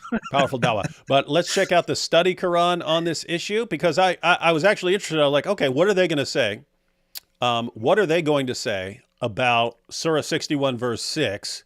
Are they going to say that it's lost? What are they going to say? So anyway, I checked it out. Here you go. So this is the commentary on verse 6. We'll read verse 6 right there, and then we'll read the commentary. And remember, when Jesus, son of Mary, said, "O children of..." And by the way, Cameron, in context, In context, this is talking about stuff people are supposed to remember. That's why they put in brackets here, remember. That's what's going on here in the text. It's trying to say, hey, remember all this stuff that you guys know about. And remember when Jesus, son of Mary, said, O children of Israel, truly I am the messenger of God unto you, confirming that which came before me in the Torah, and bearing glad tidings of a messenger to come after me, whose name is Ahmed. So this is supposed to be something that people are still familiar with in 7th century Arabia. And when he came unto them with clear proofs, they said, this is manifest sorcery. So if this is something that people are supposed to know about, then you should definitely have a record, because it must have been preserved from the 1st century to the 2nd century to the 3rd century to the 4th century to the 5th century to the 6th century, all the way to the 7th century in Arabia.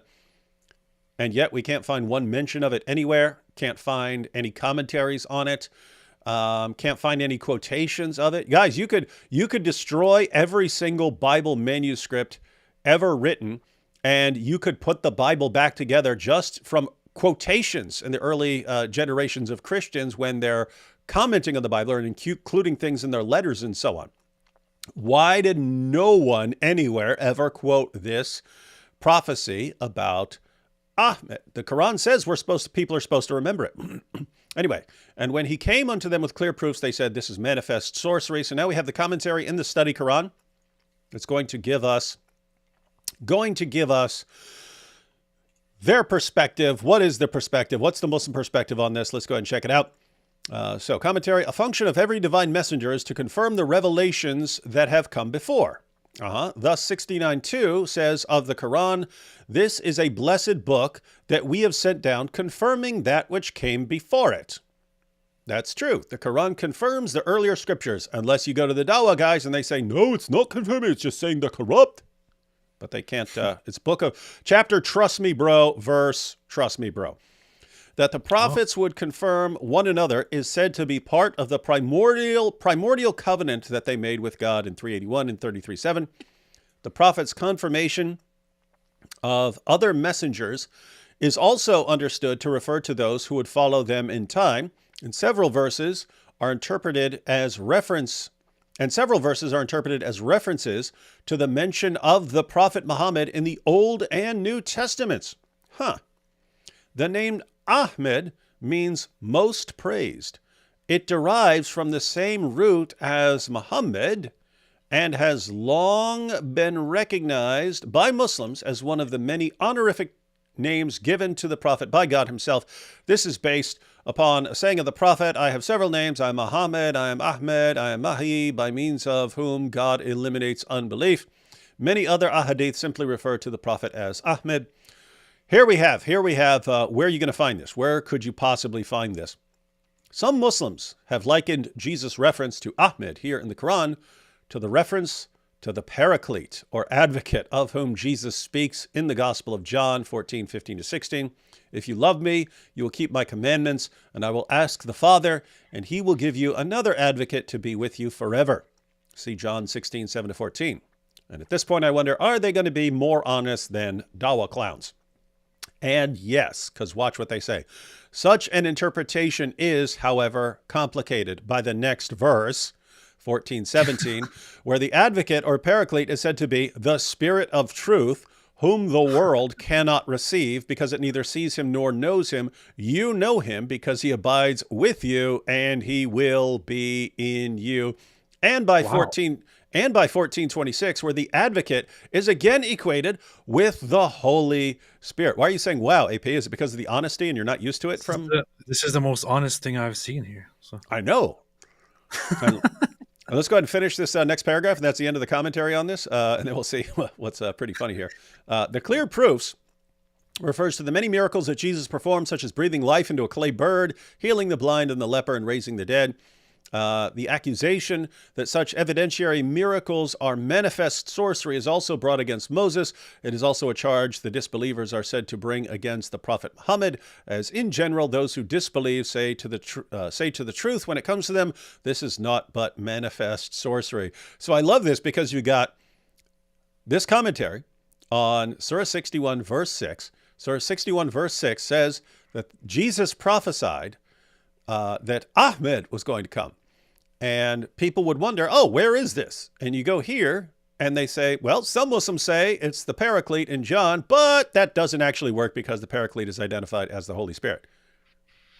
And that's the end of it. And so they have no more text. They have nothing. They have nothing. Okay, so it's not okay. It's not there. It's not in the one place Muslims would say, "Oh, it's there." Well, where is it then? And the answer is they just nowhere. refute this argument and then leave everyone hanging. They destroy the argument. They destroy the claim, and leave everyone hanging. So, in other words, here's what you can say: the study Quran agrees with what Cameron is saying. There's no source on this, and the one that Muslims would try to go to doesn't work at all, and therefore you just have to believe Muhammad. Book of Trust Me Bro, prophet. He's the prophet of Trust Me Bro. Hashtag believe. So there's Muhammad. no previous source on this. Hashtag believe but Muhammad. then the next question is, there's no source on it, right? There's no previously existing source. That was question number 2. But then the next question is there any other way that we can confirm? All right, here we go.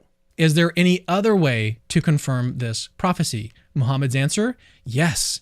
He claimed that God re-revealed the exact words Jesus spoke. Woo-hoo. And these words were then passed down to him and recorded in the Quran.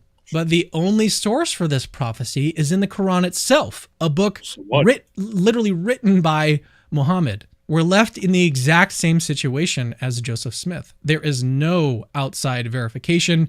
This leads us to our last question. Question 4.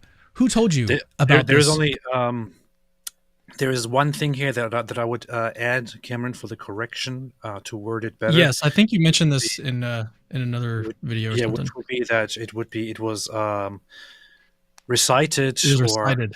verbally revealed by Muhammad, or you could say authored. I don't know, whatever. But it was written down by others, but verbally revealed by Muhammad, what he supposedly received from the angel Jibril when he choked him. Yeah, he was the unlettered prophet. Yeah. So, prophecy. Muhammad's answer?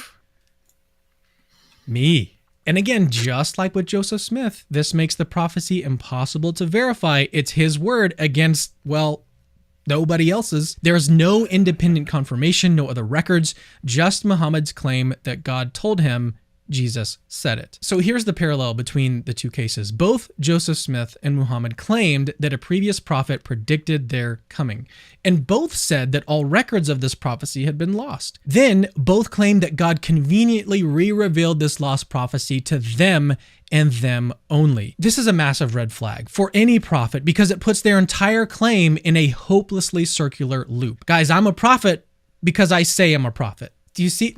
Are you starting to see the pattern here? In both cases, the prophets set themselves up as the sole source of information that could confirm their prophethood.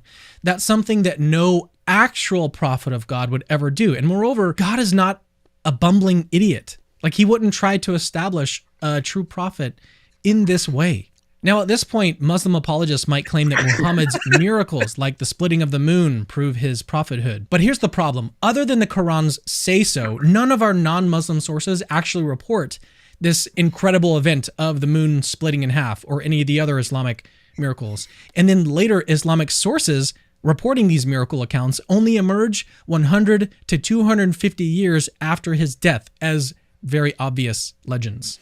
And it's it's also important to note that in the Quran, it's not even clear that this is talking about some miracle. And in fact, it doesn't sound like it's talking about a miracle of Muhammad. It sounds like, in fact, if you get a good commentary, they'll always put multiple interpretations. They'll say, oh, yes, Muslims, based on later hadiths, interpreted this as referring to Muhammad splitting the moon. But, and then they'll point out that sounds like it's a sign of the end times. The moon is cleft asunder or something like that. Sounds like it's referring to some future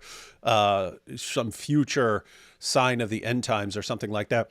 But as Cameron points out, you only get to any sort of claim about this being a miracle of something Muhammad did from sources that are more than a century after the event.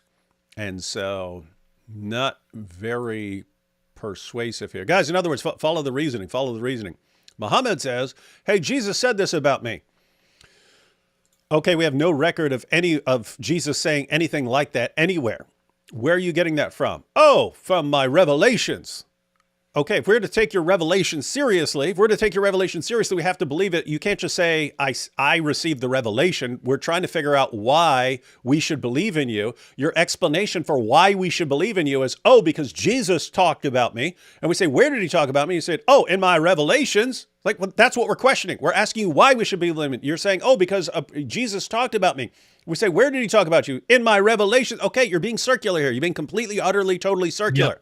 Yep. And so we need some other reason. What are you going to say? Oh, he split the moon. According to what? According to stuff that came way later than Muhammad, way after the time of Muhammad. So You're asking too many questions, man. stop asking questions. Allah doesn't like them. But more importantly, even if Muhammad did perform miracles, it still wouldn't matter. As Jesus warned in Matthew 24:24, for false Christs and false prophets will arise and perform great signs and wonders so as to lead astray, if possible, even the elect. Miracles alone are not enough to establish a true prophet. God would not validate someone with such a sketchy backstory, like where the prophecy about this person is conveniently lost and then only re-revealed to the prophet himself. I mean, just think about it. Like this whole scenario where a prophet claims to be foretold but can't produce any evidence besides his own word is not the kind of thing that a true prophet would do. And it's certainly not something that God, who is maximally wise and omnipotent and omniscient, would ever oversee or endorse. Why did Muhammad The do it? idea that God would design a prophecy, let it be completely forgotten, and then re-reveal it to the only person it's about is beyond absurd. Like, I can't get over it. That's why no matter how many miracles or wonders Muhammad is said to have performed, his claim collapses just like Joseph Smith's. Without question, Muhammad is a fake prophet. Oh, and by the way, you'll never catch Jesus Christ doing any of this shady fake prophet stuff because Christianity is actually true. Whoa, that was pretty racist. I love that you did the losing your breath. You know what? That was actually a mistake. Like I initially, when I was reading the script, You just rolled with I it. like ran out of breath. and then I redid it. I was like, oh, actually, I could use that. So it was divine providence. You know, I was receiving something. That's good. That's good. AP liked it. Yo, if you use that argument again, I would add one thing. I would run through. I would then say, and if you still don't get this, to any Muslims who are watching, if you still don't get this, let me go ahead and claim to be a prophet right now, and I'll run through the same questions. There's a prophecy about me. It's in chapter, it's in chapter 111, verse 75, and it says, "Hey, a guy named Cameron will come along in 2024 and claim to be a prophet, and you must believe in him." And you Muslims then do what? Then you look it up. Oh, but there is no verse. And I say, oh, it's been corrupted. I would run through the exact same thing. It's don't underestimate how difficult it is for some of these guys to understand a point that you're making. And that's why it was awesome, because it's just weird. If you're talking about some false prophet, they instantly get it. Like their logic and reasoning ability is turned on and they're going, yes, completely right. When you turn the topic to Muhammad, suddenly reasoning gets completely shut off and they will not understand. They just don't understand anything you're saying. And so it's kind of, you just have to keep over and over again, giving them other examples where they turn their reasoning back on. And what you're hoping is by constantly flipping their reasoning ability on, and then they'll turn it off again when they talk about Muhammad, and then you flip it back on and so on. You're hoping that eventually it just stays on long enough for them to understand some point you're making real quick. And then, and then they're on their way out of Islam. As soon as their reasoning ability stays on when they're talking about Muhammad. I wanted to mention one of the reasons why I reached out to you about this is because I want to try to make this argument more popular. Like, because it's really cool because it kind of kills two birds with one stone. Like it attacks Mormonism, but then it also refutes Islam. Killing people. You're getting used to Islam too much. It's because AP is racist. But I wanted to say this. Okay, so I came up with the name for the argument. Maybe it'll stick. Maybe it won't. Maybe you guys. I'll tell you if it's going to stick or not. Something like. Okay. Phantom prophecy problem. No. This ain't Scooby-Doo. Okay, sorry guys. I apologize. I take it all back. I'll just leave. I'll leave right now. I see where you're going with it. The hang up. phantom prophecy. The phantom prophecy. Phantom prophecy problem. PPP. Triple P. P. The triple P. Remove. I would remove one P. Yeah. PP. Phantom prophecy. AP just wants to do the PP argument. The big PP argument. yeah. And then you title your video "The PP Argument Against Muhammad," and people will think it's something weird and perverted because that's all you ever hear about from Muhammad. But it'll be something different. You have the No, small guys, PP it's argument, phantom which is the prophecy. Andrew Wilson argument, and then you have the big PP argument, which is this one. But it would have to be something that appeals more to the Islamic intellect. Like, for example, think about things that Mohammed Hijab would use, for example, who is very popular. You could call it something like, I don't know, golden shower argument, for example. Or you could go for something that in a more simple way actually addresses the argument. You could play with it. But the phantom thing is also, it actually works. It does work. All right, let's do it then. It works. Yeah, the PP argument. Yeah, roll with that. That'll work, man. All right, so everyone understand that? I forgot to mention. I can't believe I forgot to mention this. There is actually a Christian source that mentions the prophecy about Muhammad. I'm curious if you guys have heard about this. The Gospel of Barnabas. Oh yeah. You guys heard? You guys heard about that one? We have heard of such things. That's another one of the arguments we destroyed like 1,000,000 years ago, but that'll occasionally just pop up again. And you're like, "Are you serious? It was written more than 1,000 years." And the only reason you know about it, Cameron, is because it was written in Italian. You read it and you're like, hey, let me check the book out. Maybe I find a new pizza recipe. Hey, let's talk about the Ahmed. What about the Ahmed? Luigi, come and check out the prophecy. Anyway. The funny thing is that the first time that I was exposed to the idea that there is the gospel, of Barnabas was when I was a Muslim, and I was as a young boy walking around with a rather religious Muslim team in Germany to distribute these little flyers or little leaflets, little booklets to Christians to inform them about how Christianity has been corrupted and how Islam is actually the true religion, and this has also been confirmed in the finding of a true gospel, which is the gospel of Barnabas. This is how I was actually exposed to this, and it's kind of funny that when I was a Muslim, I found out that it's completely fake, which just made me question everything. I thought that it was written earlier, but it's like between the 14th and 16th centuries. I thought it would have been earlier than that, but nope. Yeah, wow. Imagine Powerful stuff. Because when I started interacting with Muslims a little bit in the 1990s, and this was in prison.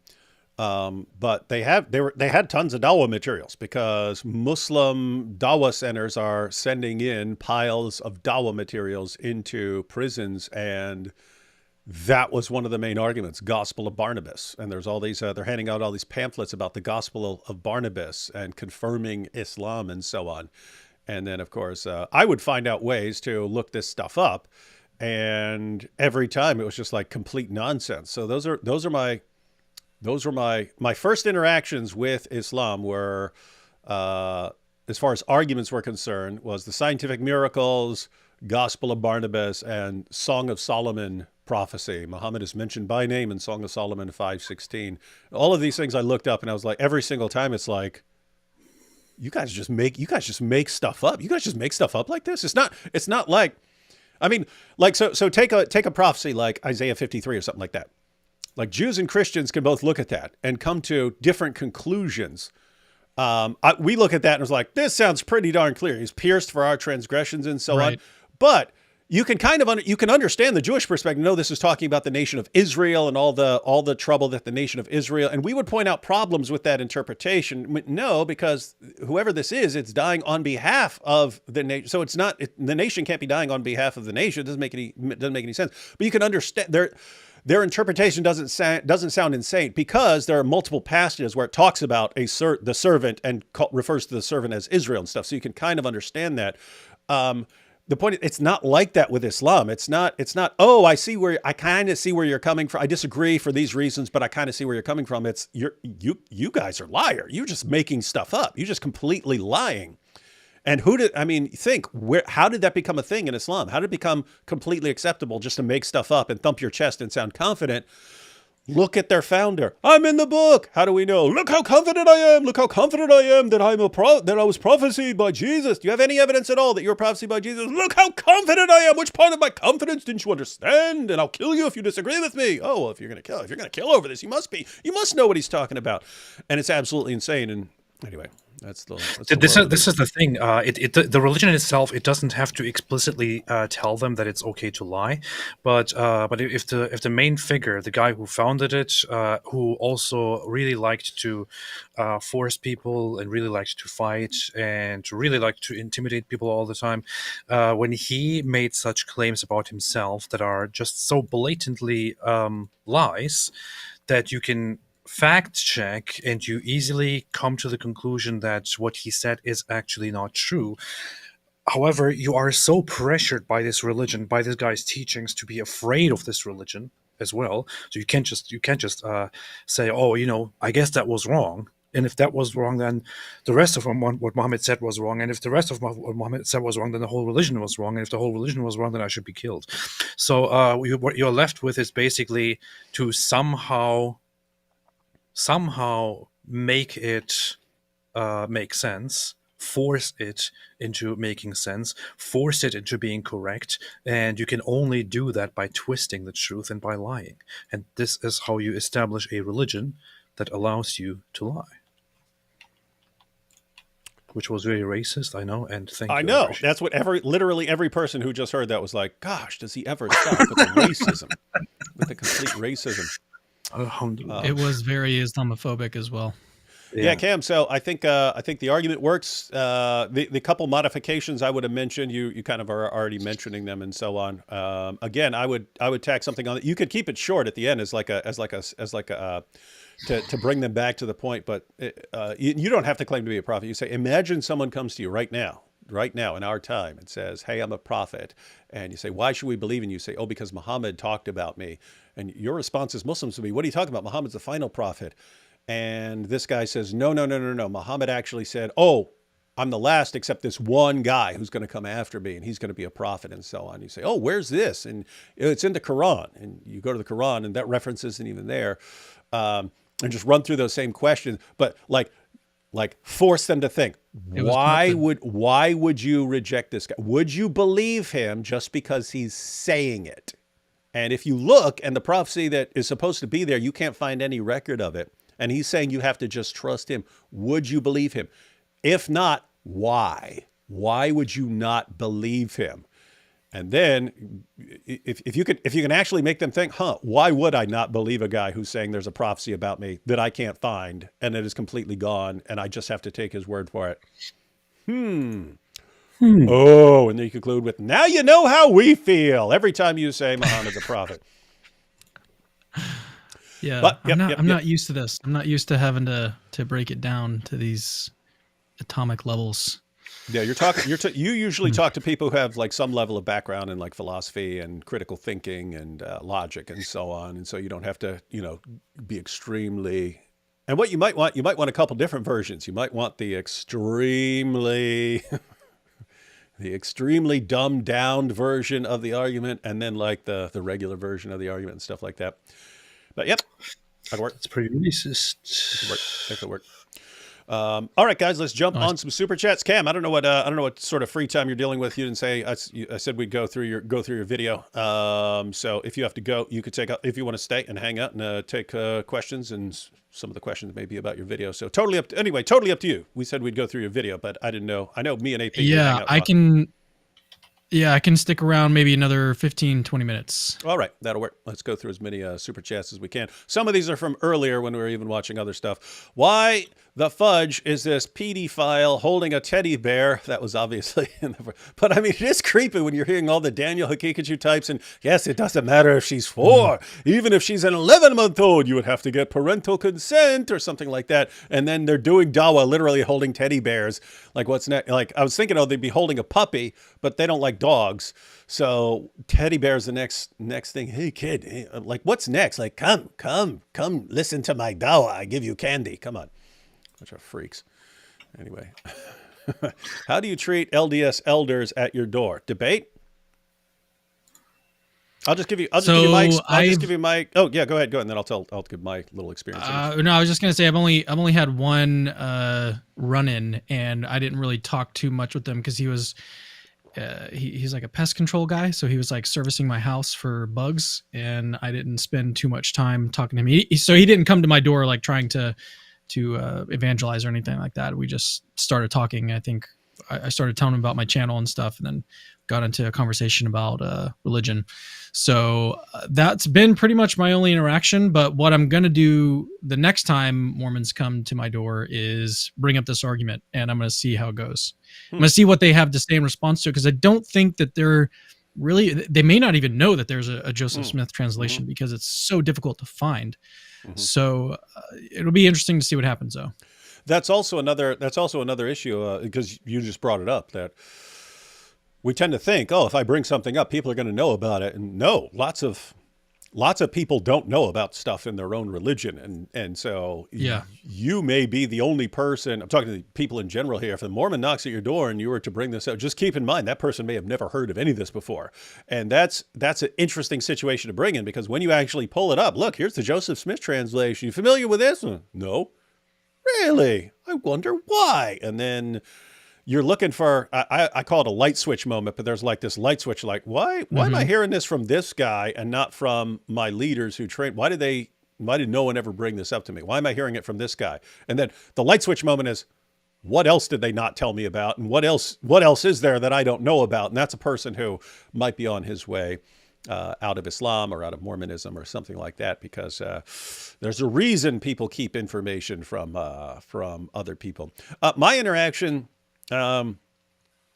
this was a long time ago. I'm talking like 2003, 2004, something like that. But Mormons showed up at the door and they're like, hey, and they're giving like their initial pitch is like, so that they can sign you up to they come back and then they go through 6 presentations. And so if you're interested enough, they'll come back and go through 6 presentations with you. And so these guys came and I said, hey, I actually, I have a regular meeting with a group of Christians who love to discuss this kind of stuff. You guys want to come there and give your presentations? And they're like, sure.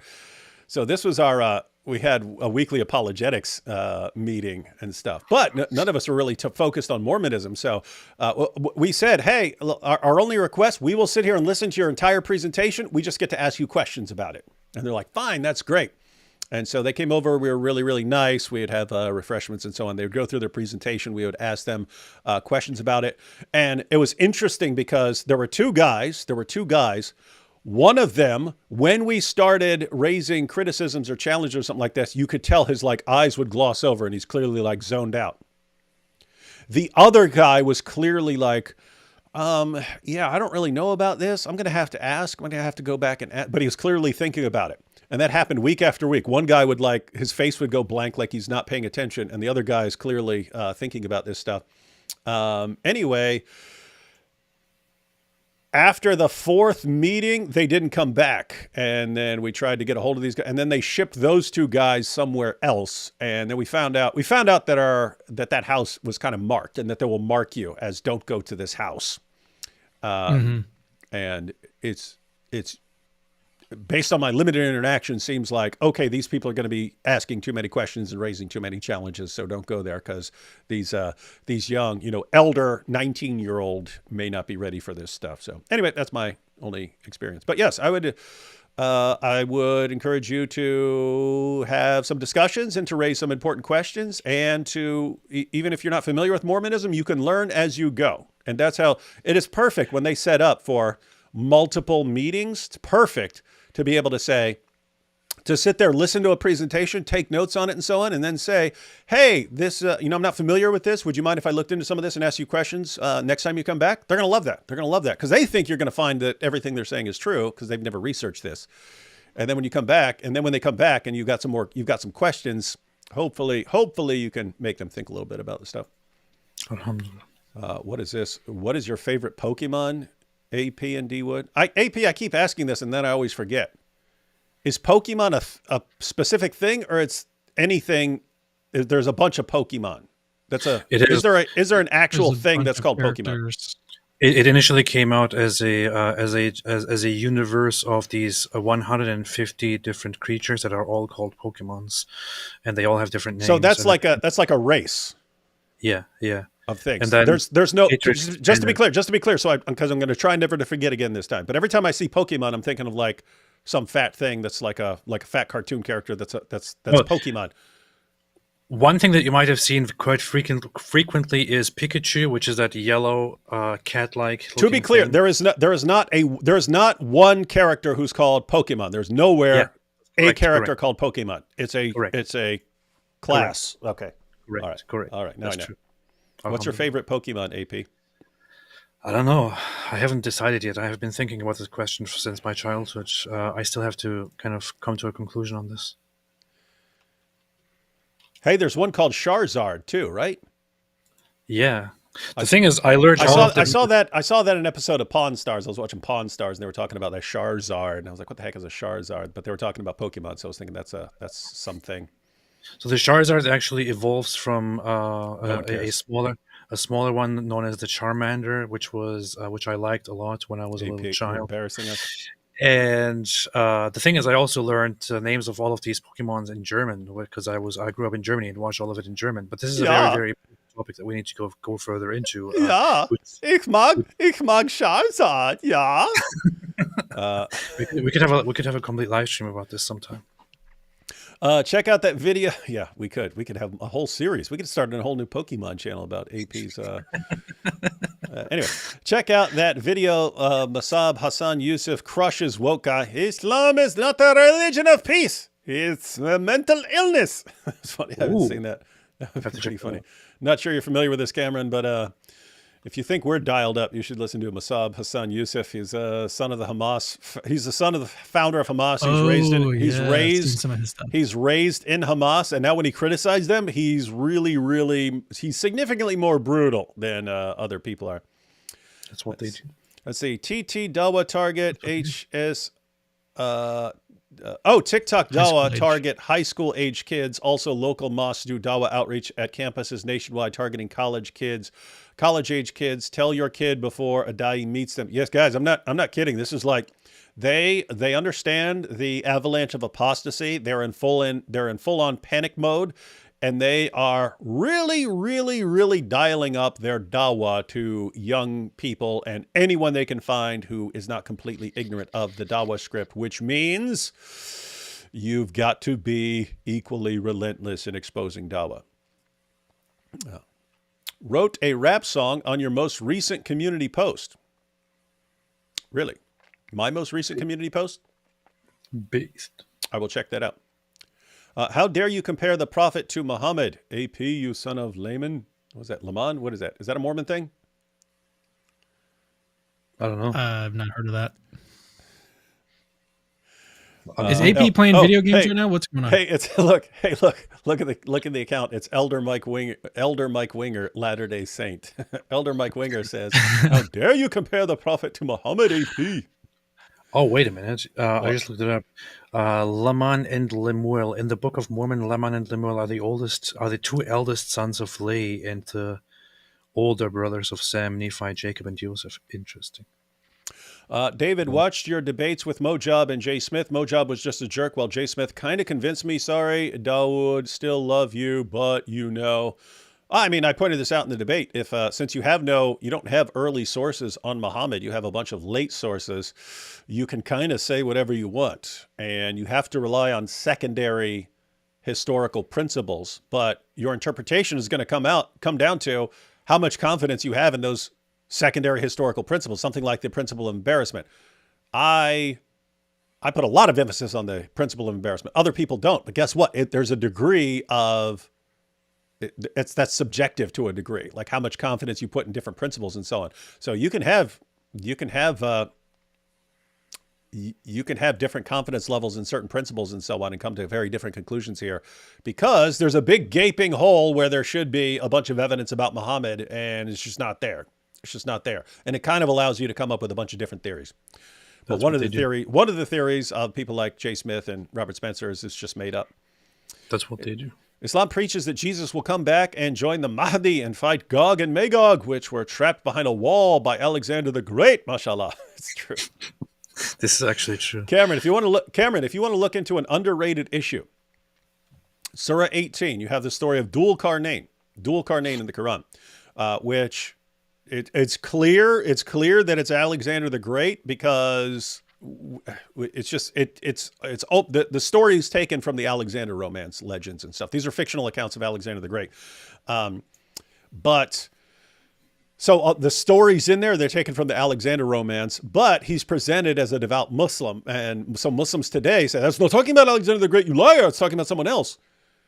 But it's because he's presented as a devout Muslim, when the Alexander we know about was as pagan as someone could.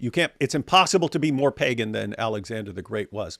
But there's this story where some people request, there's all these bad guys. There's all these bad guys over here. Can you help us? Can you keep them out? And Alexander's like, no problem. And he has all the people build this huge wall to keep these hordes of Gog and Magog, and they don't understand language and so on, and they're all trapped behind this giant wall. Here's the thing, though.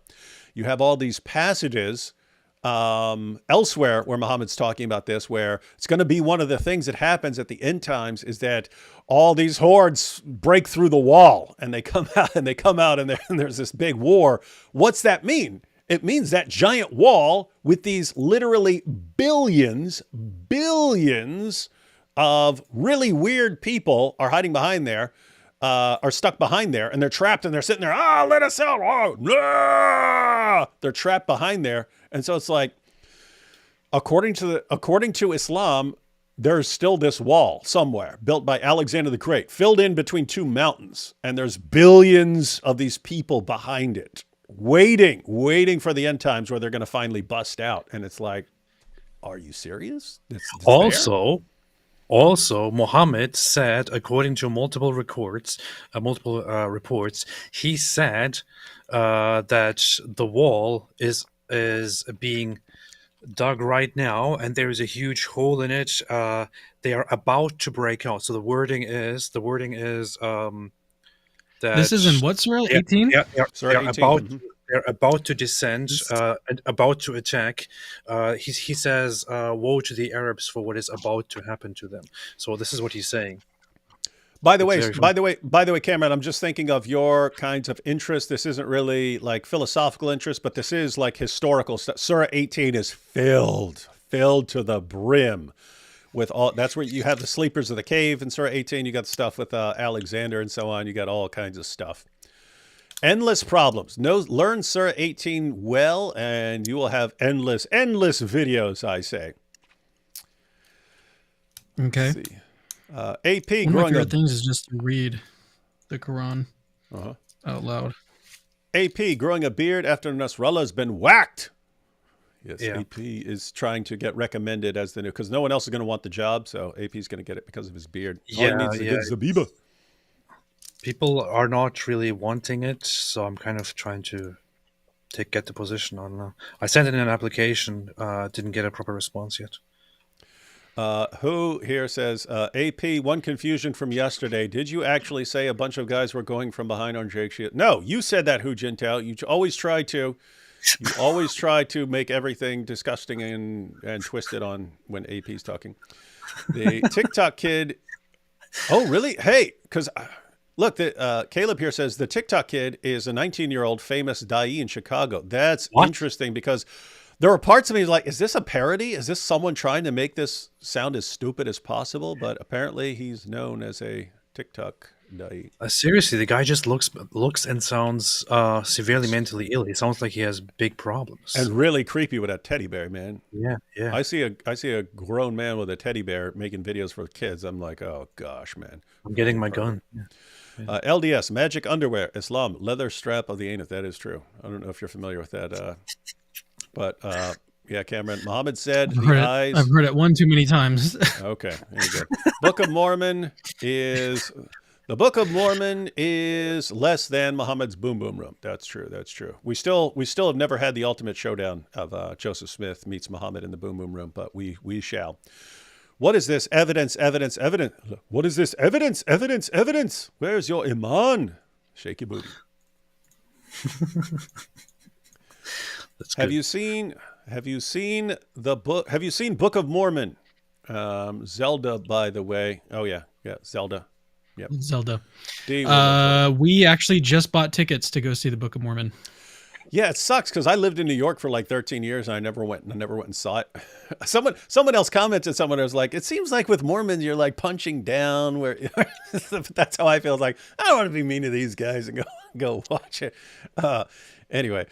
But yeah, you still got exposed nonsense. This is from Isa Kabir, Cameron. If you ever see Isa Kabir in your comments, he's a nice, friendly Jewish Muslim. One parent was Jewish, one parent was Muslim, and he's kind of a nice, friendly Muslim that we get along with really well. You see, it's because he's a Jew. That's why he's friendly with the kuffar. And a Muslim. He's one of the good ones, Cameron. That's what AP would say. He'd say, see, he one of the good ones. We get along with him. It's really weird. Check hijab fan comments after William Lane Craig debate. His clown followers all said he won. Total brainwashing or perhaps spiritual blindness. That goes back to what Cameron was saying. As long as he sounds confident, that's it. That's all that matters. The debate could have been on whether 2 + 2 is 4. And Craig could have been saying, well, 2 + 2 is clearly, look, 1, 2, 3, 4. And hijab could have been going, no, 2 + 2 is 12. It's so clear. It's so clear. And thump, thump, thump, thump, thump, thump, thump, thump. And his fans would have been, oh, so powerful. I was going to ask you, like, what are your thoughts on, I feel like it's kind of happened a long time ago now, and it may not be worth producing any more content about it.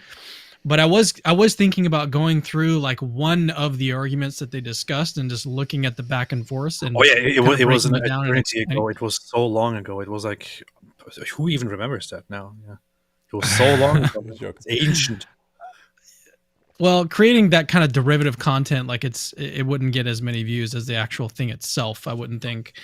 But I mean, it could serve a purpose. Depends on how good a point you're making. Yeah, depends on how good a point you're making. But no, it's always relevant because debates happen very quickly and stuff, especially when it's a short debate. And so to unpack something, if you're unpacking something important and it helps people, then that's usually a good thing. Let's see. Well, yeah, it'd be a good thing. I just wonder if it'd be worth my time over. You could pick. You might want to pick one thing and try it out and see how it works. I asked ChatGPT what would AP look like after 20 years. Emailed pic to you too, AP. AP, by the way, bro, some of your videos are suddenly showing me warnings on YouTube UK. What? Really? No, yesterday's live stream has been age restricted, and it got 2 different, so graphic content and age restricted. I think that's what he means now. You might get that from yesterday's live stream. Well, I knew that was I knew that one was going to happen because you were showing video clips of the October 7th attacks. It's generally accepted in Islam that the soul enters the body on the 120th day of pregnancy. How do Muslims account for babies born before this date? Do they have no souls? Are they all ginger? Yeah, I actually, I don't know how they'd respond to that particular issue. You do have Muslims who are like fine with abortion up through the first 4 months because the soul hasn't entered the body yet. But yeah, I'm not sure how they'd respond to what about a preemie who's born before that. Might be interesting to explore. Yeah. Hey, real quick before I go, do you have any questions, super chats for me, or I wanted to give them a chance? Let me see. You have any? Give them a chance to try and debunk me. Give them a chance. Give them a chance. Finished. Try and debunk me when I'm not succeeding. People saying make more videos on Mormonism. Let's see. I'm doing one. It's okay if not. Okay. What do you guys think of my Kerberos doll? Yeah, that's powerful. You should use that as much as possible every time you're talking about. Hey, look, what you want to do? Like, seriously, you'd have to have it made, but have someone make an Allah doll according to the Salafi interpretation. So you're going to have to pull off one of those legs and put 2 feet on it. You're going to have to rip off one arm, get two of those guys, pull off one arm, put them both on the put them both on the right side. I actually tried to pull off the arm and I couldn't. It was like I'm gonna have to get a different doll. Get a saw. Like too attached. No, get a saw to pop right now. Some of them, they're like there's a string that runs between them and stuff. Who is that? Is that Roman Reigns? Is that who that is? Who is that? It's some sort of wrestler. It looks kind of, That is literally I don't Allah. know. Arabic. I think it's Roman Reigns. I followed wrestling when I was a kid, and then I followed it again when I was in prison, when it was like The Rock and Stone Cold and all that stuff. But everyone watched it. Everyone watched it every Monday and I think Friday or something like that. And so it was just blasting. But Did you just say wrestling? Wrestling? Never heard of wrestling? I thought you just said rustling. Professional wrestling, man. Rustling. Cameron, look up Genesis 11:5. You have a comment about that? Genesis 11:5. Okay. Let's see.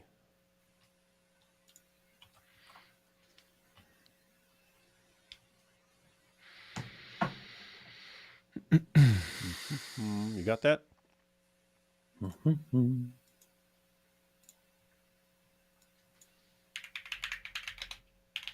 Oh, you're waiting on me to look it up right now? No, I'm waiting on my Aunt Maple to go on a cruise. I thought you were looking for more comments, dude. I was. There's lots of stuff. There's lots of stuff about Mormonism, not specifically directed to you, but I was thinking if we don't know something, we'll just say we don't know what you're talking about. But the Lord came down to see the city and the tower the people were building. That's Genesis 11:5. Yeah, they said that's a prophecy of your hair. Oh. That's pretty solid. That's pretty good. That's something. Aiden here says, I'm a Mormon. People will mock my religion for being literally evil, but say nothing about Islam. I bear my testimony that Jesus Christ is God and the Savior of the world. That was kind of when I was mentioning like it feels like when you're blasting away at Mormonism that you're swinging down, and that I never saw. I would see if I had the opportunity, I would see the Book of Mormon. But up then it was just like, I don't know, man, because it really seemed like people would never dream of making the Book of Muhammad or a song, a musical mockery of the Quran. And it was just right then. It was like all of the West was in like super hypocritical mode. You blast away at everything that's not going to attack you. And then you wouldn't dare treat Islam the same way because you don't want to be victims of a terrorist attack and so on.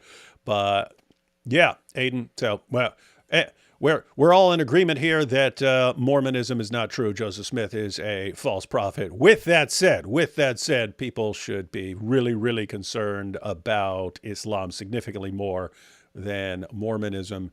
And anyone who's going to make fun of Mormonism Now, keep in mind, people don't have to make fun of everything that can be made fun of. You don't have to. People can focus on one thing and so on. But when you have like entire societies and so on that will make fun of Mormons and so on, like I have trouble taking that seriously when it's like, why are you targeting Mormons? Oh, because they're the last people in the world who are going to do anything to you in response. And so, yeah, it looks like you have a coward. It looks like you end up with a cowardly civilization that does that. Well, that's the thing, where Aiden. So the mistake that you guys make is not to blow yourselves up and to commit mass shootings. See? Yeah, it's funny. It'd be funny if like there should be a movie where Mormons go all gangster and start blowing stuff up, and they're like, "We're gonna show you. We finally learned from the Muslims. This is the only way to make you stop disrespecting our religion." We should have a movie where some more dude that could be Islamicized Me Too. That could be Islamicized Me Too. The second season, some Mormons decide to go full jihadi because it's the only thing to get to earn respect from the Western nations. That would be classic. Can we pull that off, AP? There we be. Let's do it. Let's do it. So while we're on the topic of Mormonism, before I go, maybe I could bring up one more thing that I had ready just to discuss it in case we wanted to get to it. But I'm kind of curious what you guys think about this, because this is actually one of the texts that Mormons use in order to show that he was a true prophet. So just like, there's different texts in the Bible that Muslims will point to and be like, okay, see, like the Paraclete and stuff. But here's one that they appeal to from Doctrine and Covenants, which is one of the scriptures that Joseph Smith added to the scriptures, the Christian scriptures. And this one is in section 87. He predicts or prophesies there is going to be a civil war, and he prophesied it, I think it was like 30 years in advance. This is section 87 verse 3. It starts here. For behold, the southern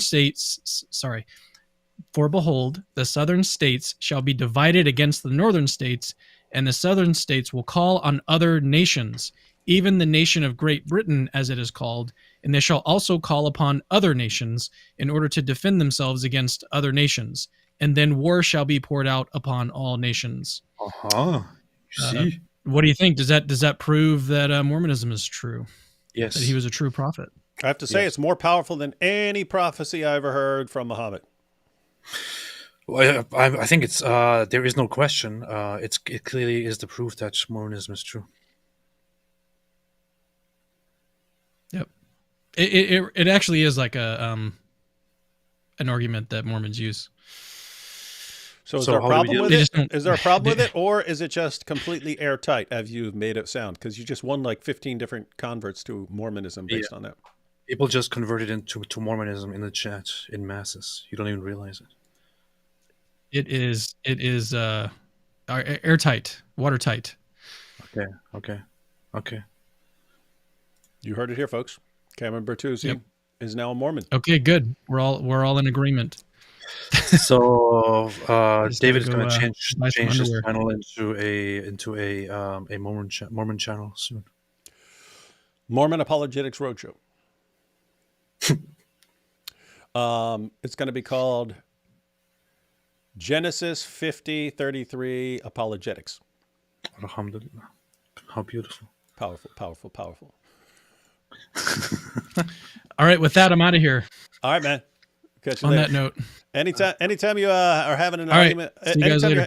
hey, yo, Cameron, anytime you're having an argument or you make a video on Islam, especially if Muslims respond, if you ever want to go through it and check out the responses and stuff like this and make fun of them, then we're here pretty regularly. Inshallah. All right. All right, All man. right. Yeah. All right. See you guys later. Yep. Appreciate it. See you. Mm-hmm. Bye. Later. Muhammad is Mike Mouse Prophet. I'm kind of confused because he just left us with this big prophecy and then just left without He's handling it. He's And like, now I'm like, yeah, the whole show is ha ha ha, look at this dumb prophecy. Ha ha ha, you can't take this guy seriously. And then all of a sudden, all right, guys, hey, I'm just going to leave you with this thought. Oh, by the way, super powerful prophecy of the Civil War. okay. Maybe Cameron is a plant. Maybe he's like he secretly converted to Mormonism and he is on a mission to make it look like he's debunking Mormonism, but sneakily converting people in the process. That would be brilliant, right? Like, hey guys, I'm going to come on here and hey, I'll help you guys on your channel where you expose Muhammad, and I'll also expose Joseph Smith. And we're like, oh, cool. And then, oh yeah, let's laugh at all these guys. Hey, one more thing about Joseph Smith, though. Think about this. That's a good trick, man. That's Right. pretty solid. Did you know right here in the Book of Mormon it says E = MC squared? How could he have known that? Looks right here. I don't know how to explain it. I thought you guys might know how to explain it. All right, I gotta go, guys. I'll just leave you with that. Oh, that's awesome stuff. Wow. Oh my goodness, I'm finally catching you guys live. Don't know much about Joseph Smith, but happy to learn about him and the comparison to Pedo Momo. Pedo Momo, who could that be? That sounds pretty racist, but yeah.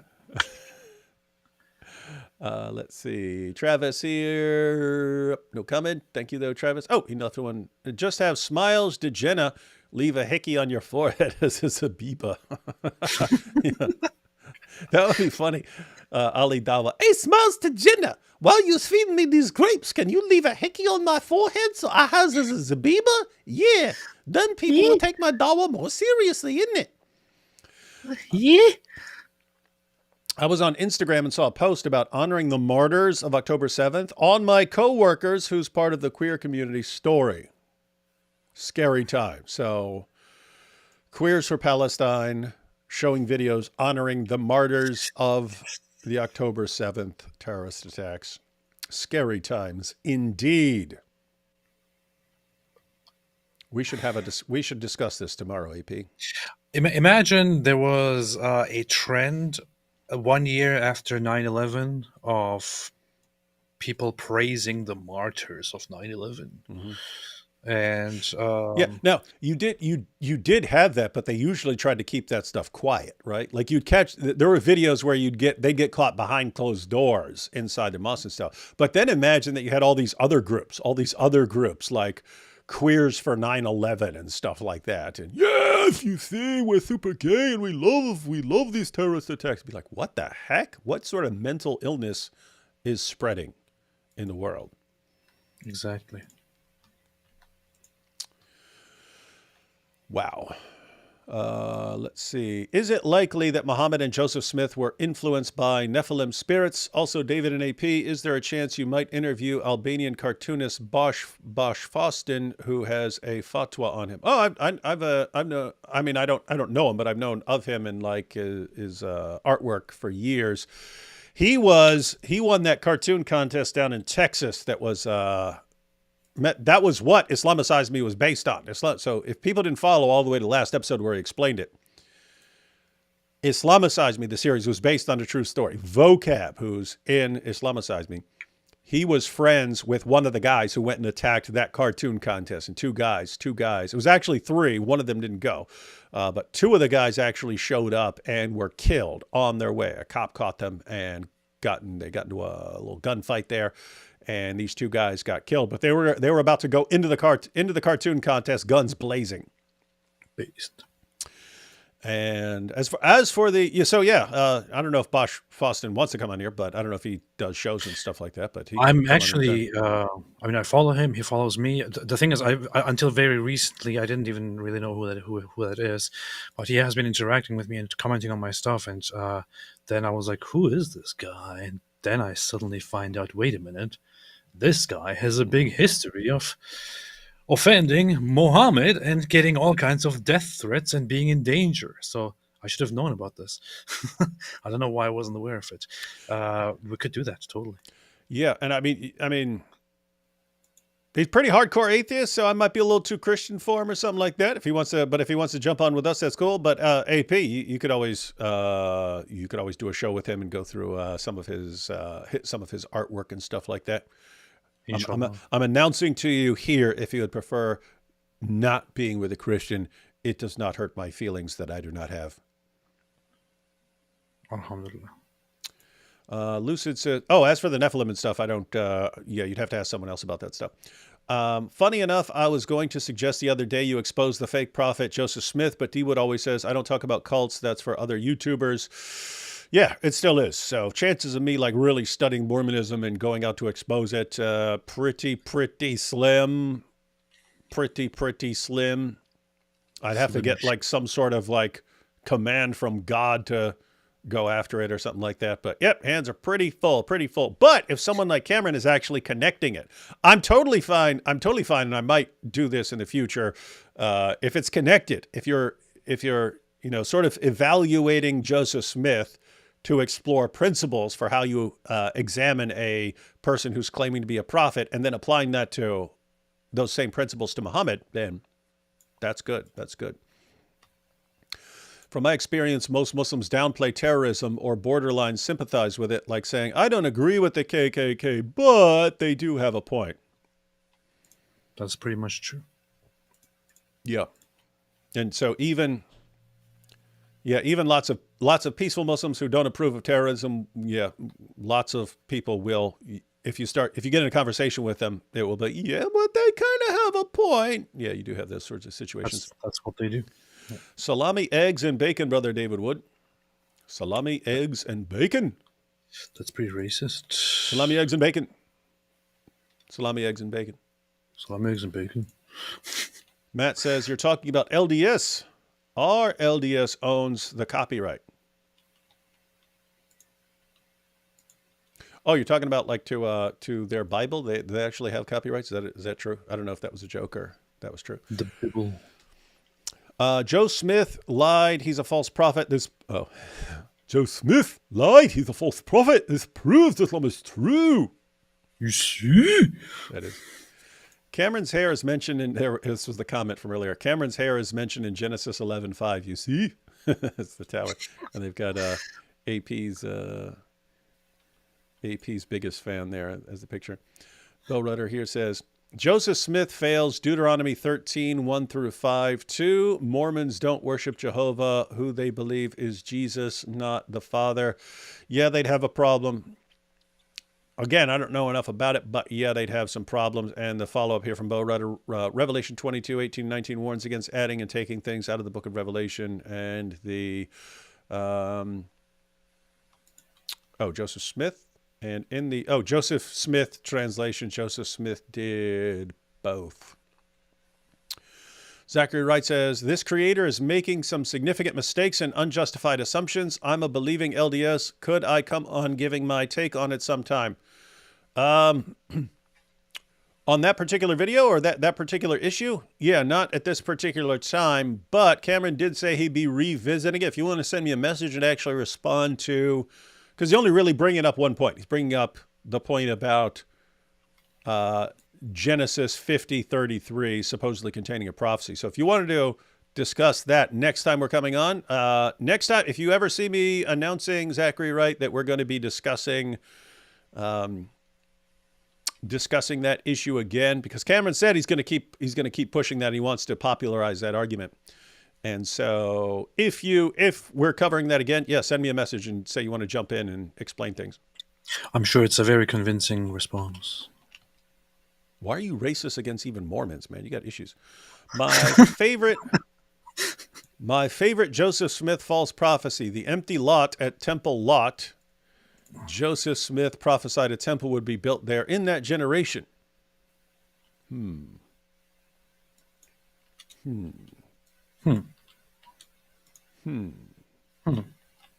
Weird. Yeah, I don't know. I just don't know whether stuff is correct or not. Joseph Smith had golden tablets. Mojab has golden showers. Coincidence? No. I was thinking the same thing when he mentioned the golden tablets, but I didn't want to say anything.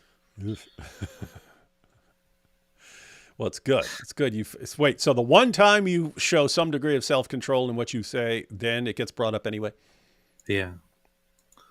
Joseph Smith hooked up with underage Fanny Alger before he got his revelation about multiple wives. Allah was quick to grant him his desires. So why are you judging him? Yeah, who are you to judge?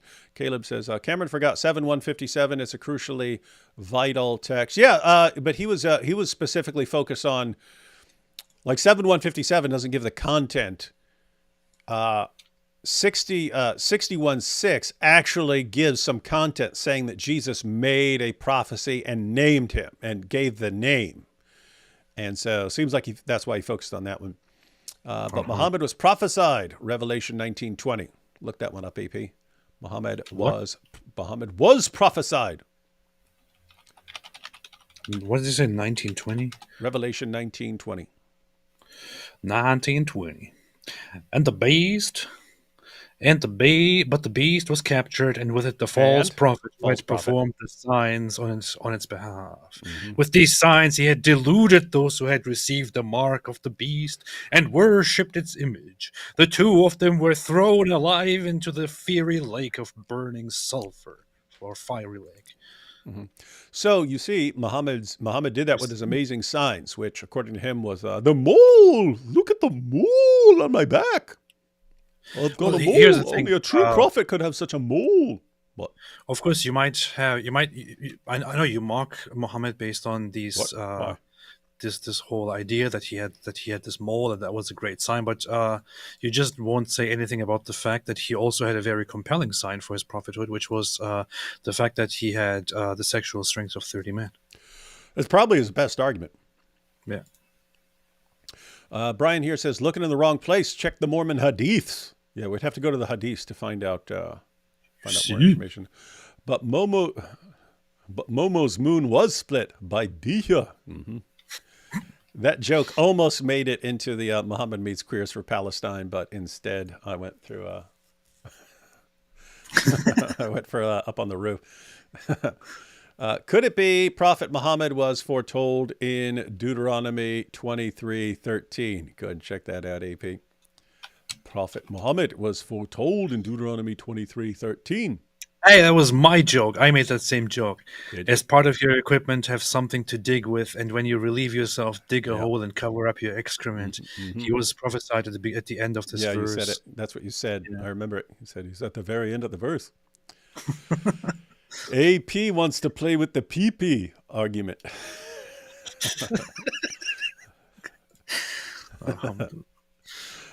Monomaniacal prophecy. I guess that's the other explanation for that the name should be the monomaniacal prophecy. I'm good with phantom. What do you say? Phantom. Was it phantom prophecy? Phantom pum pum pum pum. I don't know. I was too distracted by the fact that it was PP. Yeah, you were like, oh, just make it PP, not PPP. Yeah.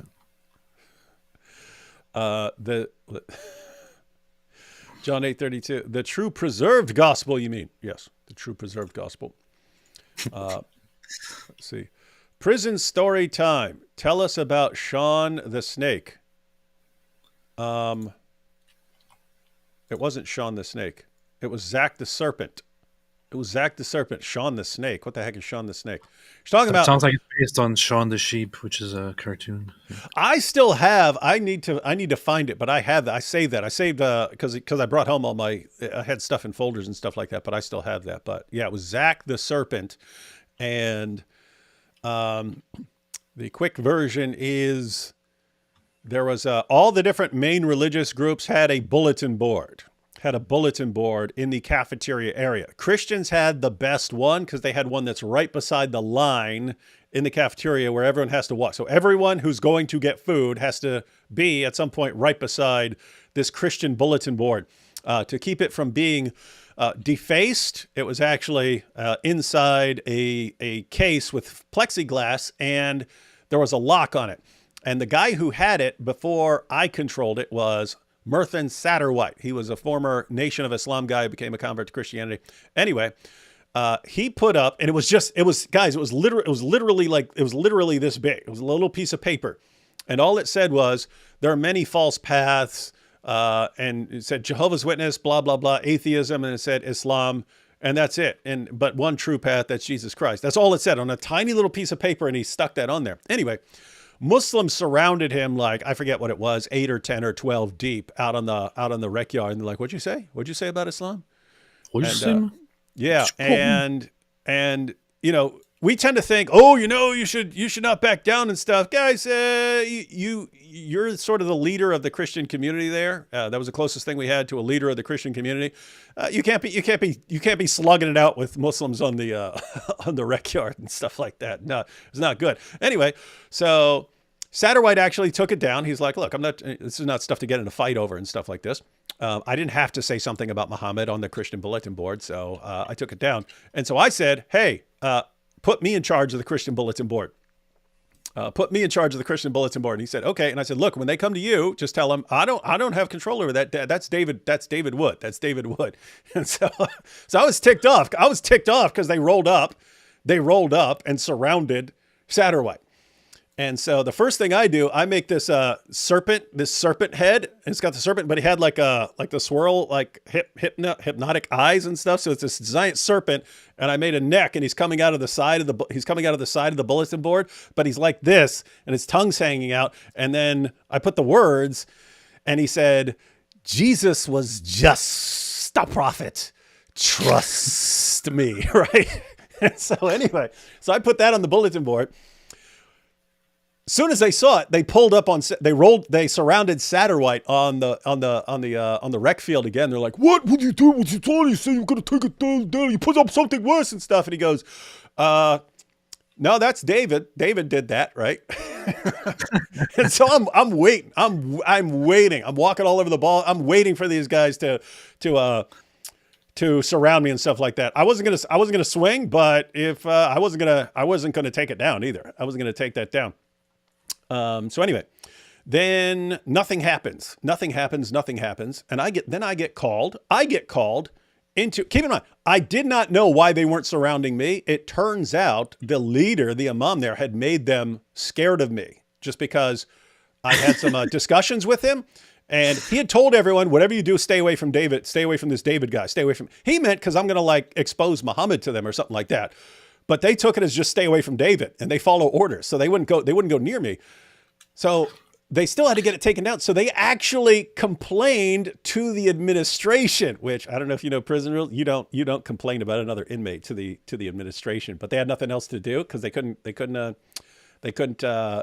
for some reason they wouldn't come after me.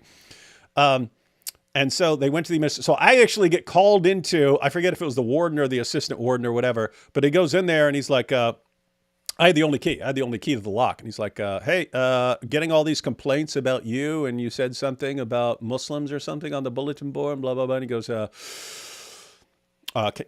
I need you to take that down. And I go, okay. I mean, this is a command from the warden or assistant warden or whoever that was.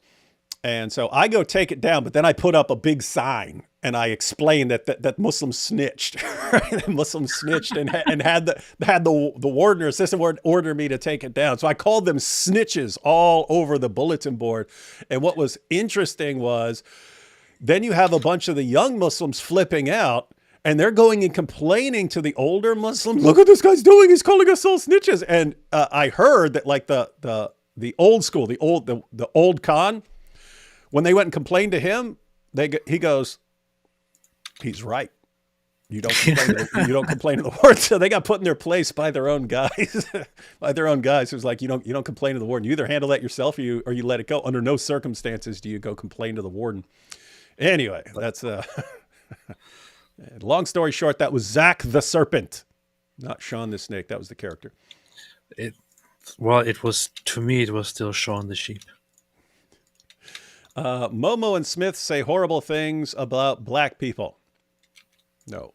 Muhammad only called them raisin heads. How bad is that? And, all sorts of other things. I forgot what the Mormon sources say about them, but that they're basically cursed because of some past thing or something. I don't know. Hey, David, debate Robert Boylan. I just looked him up before I saw that. He is a Mormon debater. Have to say, Frank, 0% chance, because if I were going to debate, I'd have to study Mormonism, and I'd rather focus on the people who want to slaughter me in the name of Allah. Hey, David, I appreciate you. David would admit that he doesn't know enough about Mormonism to debate it, so how can you trust anything he says about Islam? Been humiliated. Hey, David, I'd appreciate you making videos on Mormonism. No, because most Mormon skeptics say the same thing without any sustenance. That's why you have lots of people. You have lots of people who can do lots of different things. And if you try to do everything, you're probably going to suck at everything. So everyone needs to focus on one or two or three things. Again, Probably the best people to do something like that are people who engage with Mormons a lot, probably former Mormons and stuff like that. But I mean, I'm fine again with something like what we just did here, kind of comparison stuff. And we'll probably have, we'll almost certainly have, Muhammad meets Joseph Smith in the Boom Boom Room at some point. But beyond that, I can't imagine a scenario where I'm going to be spending a lot of time on David Mormonism. would admit that he cannot do everything. So how can you trust him about Islam? Mormonism's BS. Prophet read sayings out of a hat. Well, if you think it's BS, why don't you debate Robert Boylan, huh? Yeah. Yeah, didn't even think of that, did you? In your face. Mormophobia. The next Zakir Naik says, I think Joseph Smith and Muhammad had a little too much LDS. Star Trek 4. What? Joseph Smith is Star Trek 4. That was the one where they went back in time to the 1980s. Was there LDS in that? What are you talking about, man? You just randomly insert Star Trek in there because you're an undercover wingaling nerd. Joseph Smith is less fake because he did have special moral privileges and he liked older women at the age of 14. I'm ex-Mormon. Ooh, you don't know anything. Hey, maybe we'll get you on here one day to talk about your talking about your former beliefs. And the only thing is you'd have to not talk about Star Trek the entire time. I don't even know if you're capable of that. Joseph Smith is Muhammad. Oh, and then that's the new Joker movie. So Joseph Smith is I don't know how to pronounce French stuff, but yeah, that's the new Joker movie, which apparently sucks. Did you see it has like the worst reviews? It's like everybody's bashing it. Yeah, apparently everything that people actually liked about the first one, they screwed it up and ruined it and turned it into some musical with Lady Gaga with terrible songs and stuff. So I don't know how you screw that up. You had $65 million to make the first one, and then it grossed $1 billion because people liked it. And then you got $200 million for part 2, and then screw it all up and no one watches it. Now you're losing money. Great job. Great job. I was thinking when I saw that it's with Lady Gaga, I thought, oh, interesting. You know, she actually has potential to do good acting. But then seriously, to get her in there and put her in such what seems to be real garbage here, it's almost like a plot against her career as an actress. Mm-hmm. Yeah, it's weird. I've even seen people thinking like, are they trying to troll? Is this like some meta level troll joke, like about something that they're trying to go in some direction? And no, it's just, guys, it seems that Hollywood is hell bent on figuring out if you like something and then destroying it. Beast. Have you researched the Joseph Smith translation, David? No. I've already explained. I have researched almost nothing in Mormonism. Probably the weakest point in the religion, pure heresy. Interesting. Hey, look, here we have capturing spaghetti with Cameron's picture. And he says, Mamma mia, this stream is better than the spaghetti alla puttanesca. Man. Nice. Oh, darn. Why didn't I share that while he was here?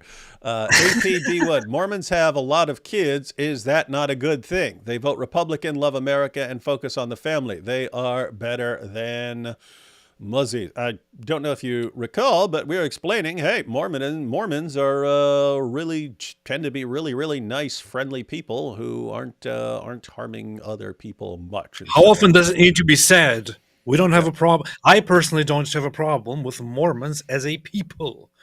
David seems to be having no problem with Mormons as a people and actually thinks that they're pretty nice people. To me, it gives the impression that they are very, very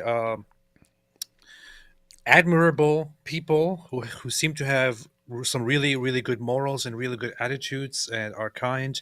And the state that they have is one of the most stable and flourishing and promising states in the United States and so on. That said, it's just that the belief system is a little bit messed up and obviously fake. But definitely, yeah, not comparable to Muslims in terms of the problems that their community and their beliefs contain. And AP back to the racism. Can't go 5 seconds without it. That's what they do. Why is the Islamic version of the Torah and the Islamic version of the gospel lost or corrupted? Where is it? If God's word can't be corrupted, where are the Ishmaelite scriptures?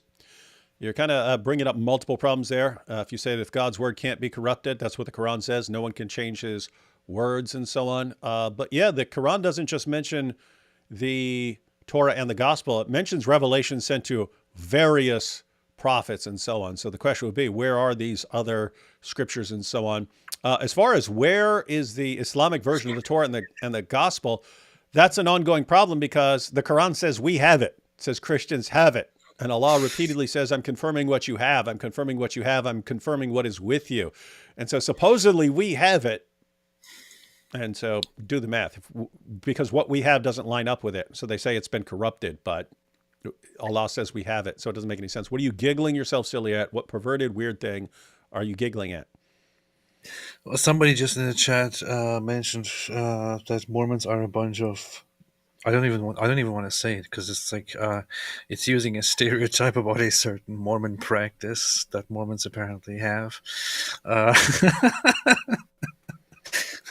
Yeah, Awful. not awful, sure if I'm awful. supposed to mention it. Awful. David Wood, full bald Saitama cosplay win. When Yeah, I'm not a dork who dresses up for anything other than like skits. It would have to. The only time I could actually see it happening would be the Boom Boom Room. Muhammad meets One Punch Man, something like that. And then maybe One Punch Man hits him, and then the place blows up. I don't know. this is kind of a weird thing to say for David because for those who met him in person, this is obviously not entirely true. So, for example, when I visited David once, and I was at his home with his family, one day I go to his office space where he does his videos, and I see him wearing this Star Trek outfit, and he's just looking at me in all seriousness and saying, "Hey, does this look cool?" And I just thought, what is wrong with you, man? Yeah. And you didn't even go in my closet where I have, my Saitama costume. I got all the different, I got Captain Kirk. I got Captain Picard. I got Janeway. I got the Counselor Troy outfit for my wife, all that stuff. And then I walk around and dress, and then I just change. Whenever we're about to go live, I just jump into a t-shirt. Yeah. Timothy says, Panthers secure grand final win over Melbourne 14. What? Locking 4 years back to back as Premiership champs. What a time to be a Penrith. What the heck is Penrith? What are you talking about, man? Up the mighty Panthers. Al-Masihu Akbar. What? We don't even know what sport you're talking about, man. You're on the wrong channel. Wrong channel. Yeah, we don't even know what your sport you're talking about. 14-6. Can't be soccer because every soccer game is like score 1-0 and people lose their minds. And, it's such a powerful, epic game that ended 1-0. Except one that took place between Germany and Brazil several years ago, which ended 7-1. Megatron here says, rap song is on your Sira post from a day ago. Enjoy. I will check that out. It was just on Sira International. I don't hate Turks and Italian descendants. I like AP and Cameron. They one of the good ones. Yeah, they are. We'll let them stay around. As for the rest, not so much. Abraham built the Kaaba, but somehow Islamic prophets like Jesus, Moses completely forgot about it and never bothered to mention it to anyone. Well, that's obviously because the Christians and Jews, they deliberately corrupted their scripture, and because they thought so the Christians and Jews, all of the different Christians and all the different Jews, they all, despite their disagreements and fights and even persecutions and all kinds of different things, decided to come together at some point and said, "Hey guys, look, we're all here."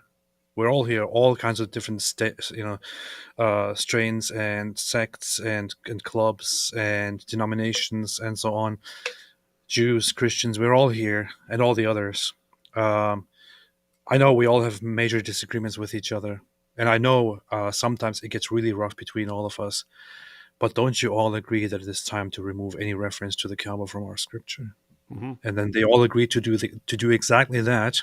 So they all, Jews and Christians, all decided to remove the Kaaba entirely, any reference to the Kaaba from their scripture, and then also, in addition to that, removed any mention of a future prophet from their scripture, the Prophet Muhammad.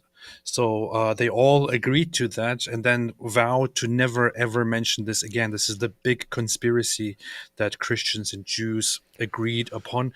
And a day later, after they scrubbed it all entirely from their texts, they started fighting again. And what's so hard to understand about that, everyone? Yeah, I don't even understand what the problem is. The Joe was false prophet vid made a big omission. Smith didn't use his Bible translation as evidence of his prophethood. Seems like you didn't research or are bad faith if you leave that part out. Interesting. Seems like we have a Mormon, but you'll have to send that to Cameron. But if we have Cameron back on, then remind me, I will bring this issue up and you can blast him with it if you are, in fact, correct. But you'd still have an interesting point if he has the only correct copy of Genesis anywhere in existence that mentions this prophecy about him. It's kind of weird still. AP has only heard of Turkish oil rustling. What is Turkish oil rustling? You guys have oil rustling over there? You mean wrestling? Oh, yeah. Elder Mike Winger, Latter-day Saint, says, AP, you fiend. When I have my own universe, we'll have our own AP, and he'll be assigned to make the Saints special underwear forever for this mockery. He kind of burned you up with that one. We got another one. Man. I won't be baptizing your great-grandparents if you don't apologize to Moroni. Also, when I'm a prophet, president will ban melatonin in your face. AP's getting all kinds of burned up right now. That's a little bit much, man. That's too much. Hey, here we have Elon D. Wood. Oh, that's from the Boom Boom Room. The thing is, okay, continue with this and then, yeah. Oh, no, there is a banned 2-part episode of South Park called 201 and 202 that are about how using terror is the only way to avoid being made fun of. Really? That's fun. I'd like to see if we can find that. Because here's the thing. Trey Parker and Matt Stone, they like making fun of everything equally. It was the higher-ups who wouldn't let them when it came to Muhammad. They wanted to. In fact, there's an interview of them. They're saying, "What are we going to make fun of people because they won't do something to us, but we won't make fun of these other people because they'll kill us?" They said, that is messed up. That's messed up. And so they said they're not going to do that. That's why they wanted to have the big Muhammad episode. And then the higher-ups said no, because you're going to get, it's not just you might get killed. You might get all kinds of people killed here. That was a super sticker. Thank you, David. Real smile. Dan Dave said, queers should focus on preventing HIV, gonorrhea, syphilis, herpes rather than Palestine. It's not their forte. LGBT becoming a fifth column. It is really, and keep in mind, you're not talking about everyone LGBTQ and stuff. You have Queers for Palestine. Heard they're more like a communist group or something like that. But I don't know too much about it. But if you want to know, you actually have an episode of Muhammad's Boom Boom Room where Muhammad meets Queers for Palestine. So you can see how they interact. You know what's the most messed up thing that I found out about Mormonism? It's not morally messed up. It's just so fundamentally different from any idea of religion or of nature or theology that I've learned from Christian teachings, Jewish teachings, even Islamic teachings, and all that. It's weird that Mormonism teaches this whole thing, and I would suggest, if anyone is interested in that, to further go into that and analyze that and understand what exactly it is and how far it goes.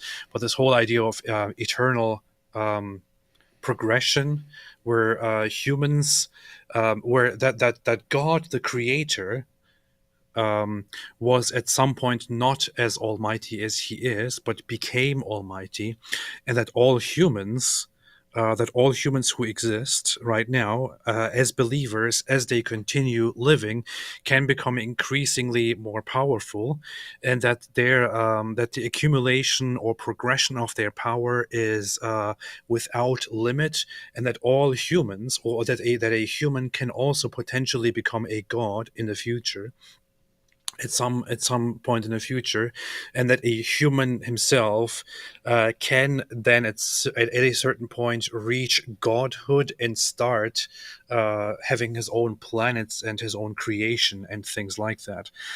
It's a really really interesting system that doesn't really combine very well with how you would normally learn theology in the Christian or Jewish worldview.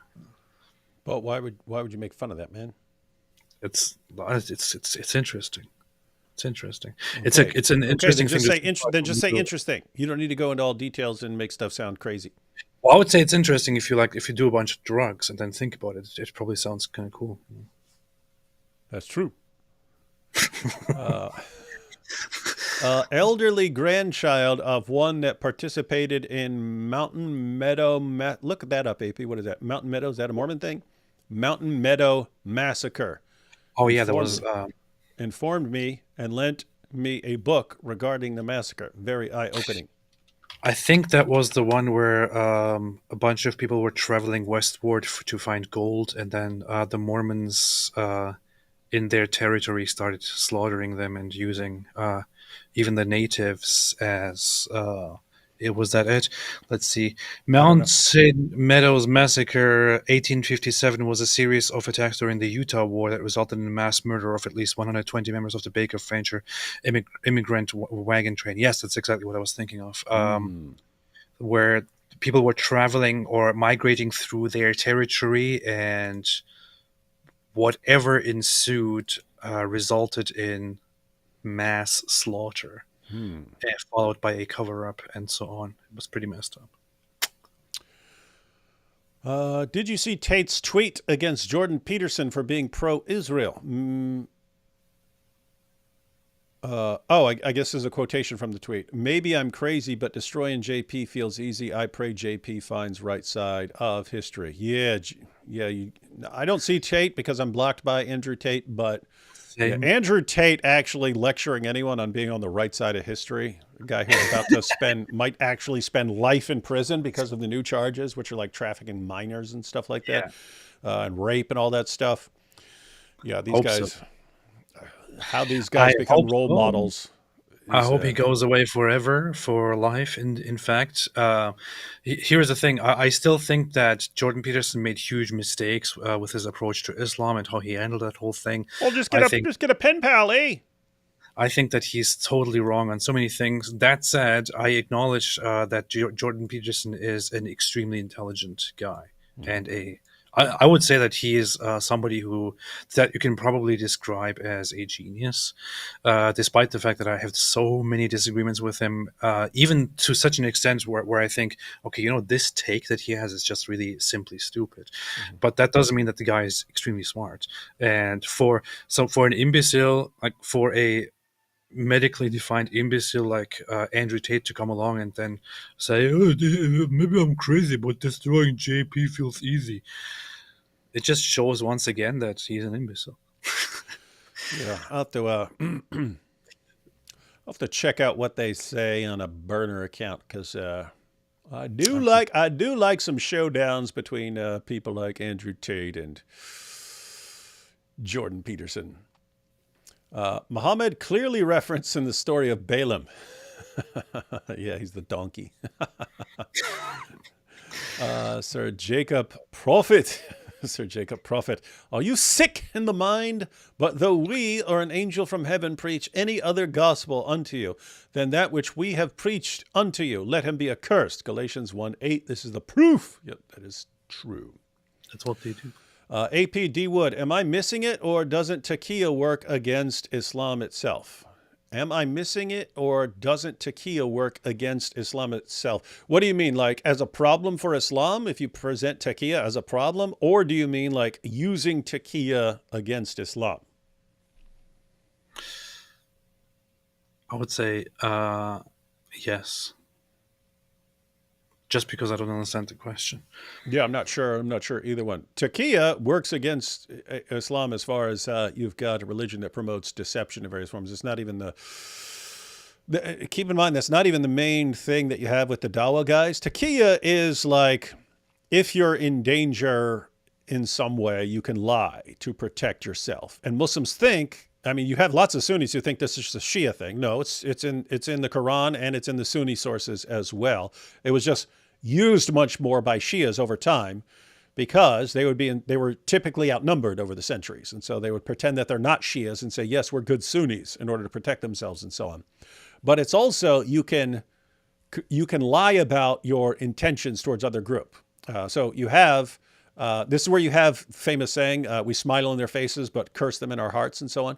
It's, even though you want to violently subjugate people, you could say, no, we want to live in peace and we want to live in peace and harmony with you guys forever. We just want to be best friends ever. And you could just completely misrepresent your intentions. But the idea is all these various forms of deception that are completely acceptable in Islam, just over time, they kind of morphed into just lie for your religion, do whatever, lie however much you need to in order to dupe people into converting to Islam.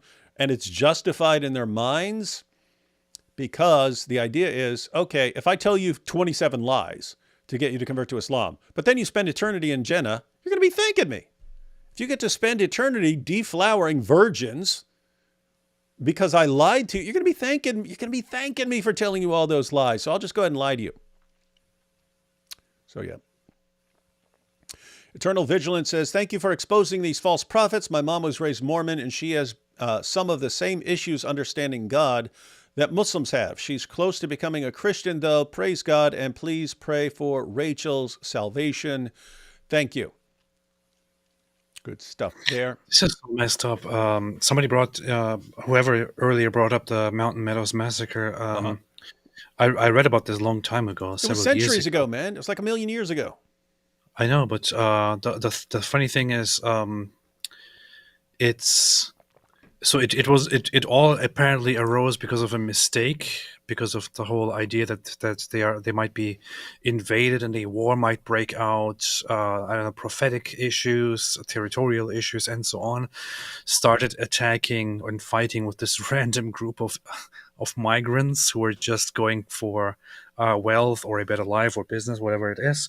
The Mormons actually employed Native American troops to disguise themselves and make it look like it's Native Americans attacking them and killing them. Dang. And then once it was revealed, or once they suspected that they were actually spotted and their true identity was revealed, they played a trick of acting as if they are making peace and submitting their weapons and all that to then lure the other side out and then massacre them. Wow. Altogether and so on. It's a possible instigation by Brigham Young and others. Powerful. Sorry, I meant Brigham Young. Sorry. Goat Hub says, stolen from someone in chat, Momo meets Saitama, One Punch Man meets 1 Inch Man. Hey, it's 1.8 inch man. Get it right. Don't be underselling Muhammad. Stu says, in 1992 election, Bill Clinton came in 3rd place in Utah. Huh. That's interesting. The Book of Mormon has never been altered or changed since 1981. 33 years of perfect preservation. I challenge you to equal its literariness. It would be funny if Mormons used the exact same kinds of arguments that Muslims used. Dan Dave says, is Israel analogous to a modern day crusader state? Muslims thought they won the Crusades. Little did they know Christians waited 800 years for the final move. I'd say no, it's just totally different situations, but the parallel is that you had a bunch of groups that are sick of Muslims getting away with a lot of stuff, and they finally say, you know what, nah, not going to put up with this anymore. And guess what? Islam's going to be doing that to a lot more people now, because Islam just can't stop. It comes at you and comes at you and comes at you until you make it stop. And then when you make them stop, they go, oh, look, poor asshole. Why are you doing this to us? We don't understand. Approximately year 2017, when in SLC, a radio program host stated that depending on the level they are at LDS, praying for God to punish for killing. This is massively confusing, all the abbreviations here. Praying for God to punish the United States for killing. Joseph Smith. Oh, Joseph Smith.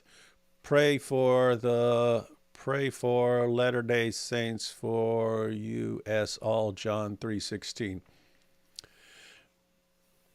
A Jizonia, where the eyes are the leather straps of the foreigners when committing to this whole debacle of Islam. Hezbollah leader contracts don't mention what kind of virgins they get. Goats, men? The world will never know. Hey, is this normal? Well, I just decided to Google Brigham Young just to get some of those jokes, and then what I found is that there is actually a daycare called Brigham Young Academy oh my goodness. in Nevada, and I thought it's a joke at first, but then it's an actual daycare, and it's Wow. called Brigham Young Academy. That is weird stuff. That's weird, wild stuff. Andy here, pair character. Oh, that's a super sticker. Thank you. And let's see, Megatron. Lastly, my rap song is targeted at that guy Loki. Okay, so the rap song is about AP's hero, the greatest rapper of all time, Loki, and the most brilliant commentator on all things having to do with Israel and Gaza Alhamdulillah. and Hezbollah.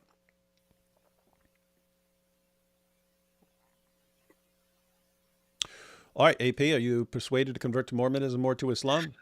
Yeah. You are? Yeah. And I'm still thinking about that whole prophecy that Cameron just dropped and then left us with. Yeah, what is that? We're going to check that out.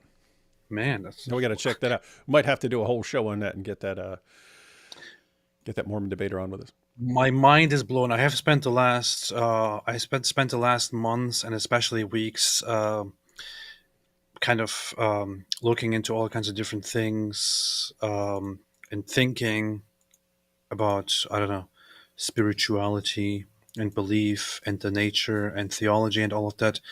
But everything is kind of just out there, and I'm looking at it and trying to, I don't know, find something that convinces me of something.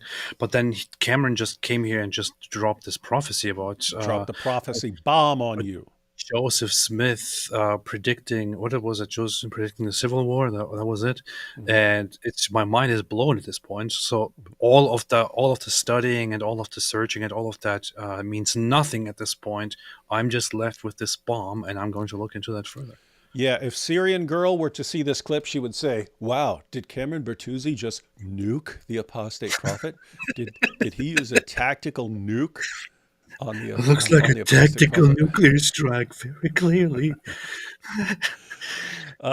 Jeff here says, I was thinking maybe that's why Dawa is okay lying to their own, but it's only for use against unbeliever or threat. Yeah, if you're talking about taqiyya, keep in mind, that's the idea. It's taqiyya is allowed, but taqiyya is for certain kinds of situations, like when you're in some sort of danger or where you think you might be in danger or something like this. It's for preserving your safety. And so if someone's going to kill you for being a Shia, obviously you can say, I'm not a Shia according to this, but also just in general, it's not good for the ummah in a country where they're the minority to say, hey, we want to subjugate you. Therefore, you don't say that. You can completely misrepresent your intentions and things like that.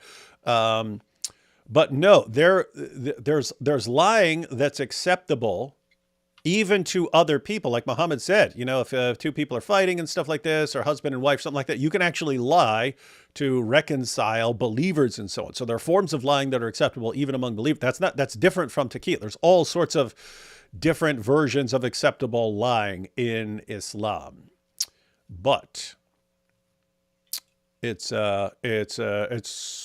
it's pretty understandable when you worship a God who brags about being the best of deceivers. That's pretty rough. AP and D Wood, will you appear on PBD podcast? Yes. AP says yes, he will. Me, probably not likely. You always have like shows that'll put out and say, hey, who should we get on here and stuff, and people. Sometimes people say, "Hey, get me on there" and stuff like that. I don't know. I tend to just like work mainly with my friends, and when someone says, "Hey, should we get on our show?" I'll like recommend one of my friends and not myself. So I'm not really interested in appearing on people's podcasts and stuff. Tend to work with people I've known for a while. Anyway, I mean, when people ask me, "Hey, can you come on my show?" I usually try to do that and stuff, but I don't put my name out there to do that. The funny thing is that PBD invited me a long time ago. That was last year. And just when I was headed there, they suddenly said, hey, sorry, we have to delay. We have to postpone this. And then they said, actually, we're going to have to do another episode next year sometime about religion. And we want to have you on that. And I was like, yeah, okay, whatever, man. So that's how we left it. And what? So AP messed that one up. He messed up that perfect opportunity. Not surprising. It's what AP does. And I wonder if AP can rap the song better than you. There's no chance that AP can rap anything better than me, including Presence. Which song? He referred to the song that he shared, which I'll be checking out, and then I will tell you if it's the worst thing I've ever heard in my entire life. All right, everyone. Again, there's a link in the description box to Cameron's video if you want to share that. And he wants to popularize the argument. So if you like the argument, definitely help him out by sharing that. And there's a link to Cameron's channel. He has been making some videos on Islam, having various scholars on there to discuss things with him. So definitely want to check out his channel. Historically, he's been dealing with philosophical issues and atheism and so on. Now he's becoming more interested in Islam. And guess what? That's most of you who are watching this right now have an interest in Islam. So you might want to be checking out his stuff. He's pretty. He puts a lot of thought into his videos and tries to make good arguments and even arguments that other people aren't making. So definitely want to check that out. All right, guys. AP, do we have an official plan for tomorrow since it is October 7th? So here's Kennicott said PBD is a clown. I just want to say, so am I. So it would be perfect match. I don't know. Perfect match. Call it the clown podcast. Clown show. For tomorrow is October 7th. I want to go live and do things. Actually, David. What? Are you able to go live earlier during the day tomorrow? Yeah, you should. I was going to recommend that. You might want to go, well, not too early, but if you want to go live like 5 or 6 or something like that, go earlier and do a longer live stream or something like that. You can do Not that. 5 or 6. I was thinking earlier, like 2 or 3 or. I'd have to wake up for that because I normally go to sleep around 8 or 8:30 or something like that. Interesting. I was thinking of doing different things tomorrow. Doing that. I want to publish a clip tomorrow. You have 1 million people that you know. You even have people like Rebecca and stuff who live over there. You can always get them earlier. You could have, in other words, you could do a bunch of stuff and then have on different people throughout the day. If you really, really, really, really want me on you too, I'll get up and do that. But if you have another plan, that would be cooler. Yeah, I could always invite Rebecca, but the thing is, she's a bit too brutal, and I always feel like she's a bit too rough. The things that she says scare me, and I don't know. Yeah. All right. Well, again, I'll be going to sleep tomorrow morning, so message me whatever plan you've got before then, and I'll go with that. Okay.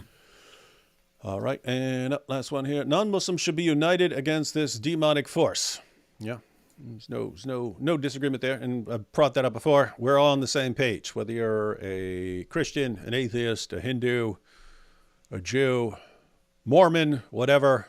Islam wants to subjugate us all, every last one of us, in one way or another. Christians and Jews, theoretically at least, have it better. than some other groups because we have the opportunity to convert, pay the jizya, or die, whereas lots of other groups only have the option of converting or dying.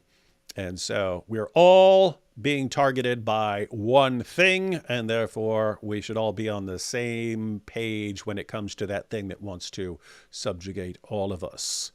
Alhamdulillah.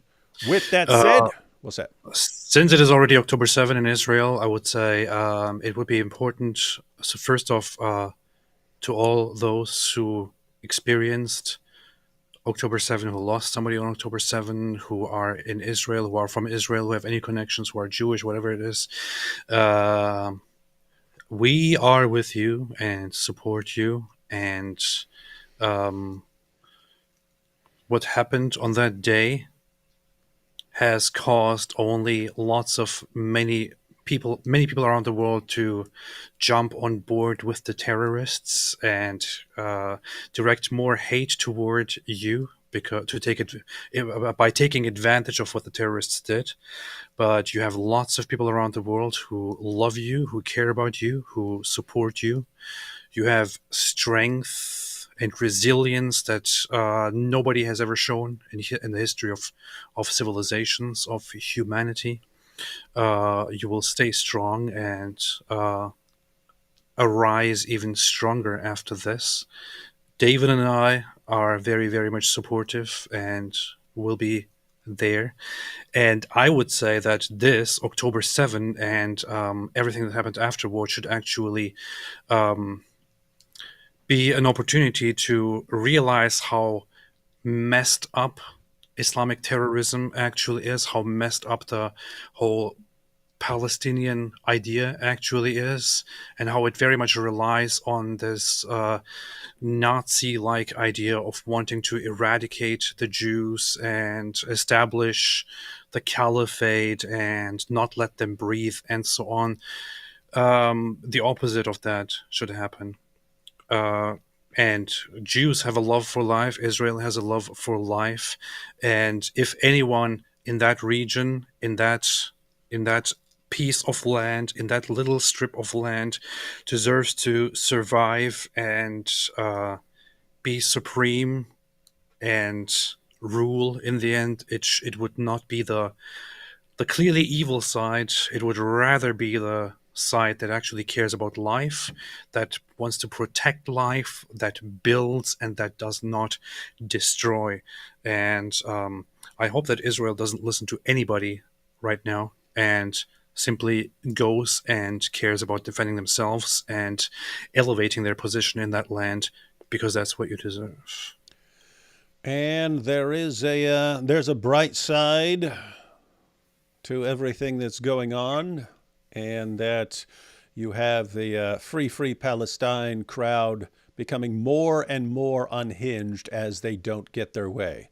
And as they become more and more unhinged, they are increasingly praising the October 7th attacks and so on, and they're basically showing people their true colors. And so people who 6 or 8 months ago were going, yeah, gosh, look at this, look at what's happening in Gaza, now are starting to go, wait a minute, and they're seeing what Israel is actually up against. People who love rape and torture and slaughtering everyone who has anything to do with being Jewish. People are catching on to it. People are catching on. And once the world sees the true colors, you're going to have a lot more people on your side. And the people who are raining down threats and calling for more October 7ths and so on, they will be exposed for what they are. So, couple final short super chats real quick. The Book of Mormon says black skin is a curse. I've heard that. I'm not familiar with it, so I don't know enough to comment. Pogroms by Pierre Rehouve. What is that? A poem? A painting? Pogroms by Pierre Rehouve. Not sure. And Joe says, Mormons say us Indians are a lost tribe of Israel. Hey, Black Hebrew Israelites say the same thing. So that's 2 points of confirmation. That's 2 points of confirmation. Everybody wants to be Israel. Yep. All right, guys, we will see you tomorrow. Plans will come later because AP's kind of last minute at deciding things. All right. That's what I Catch you all next time.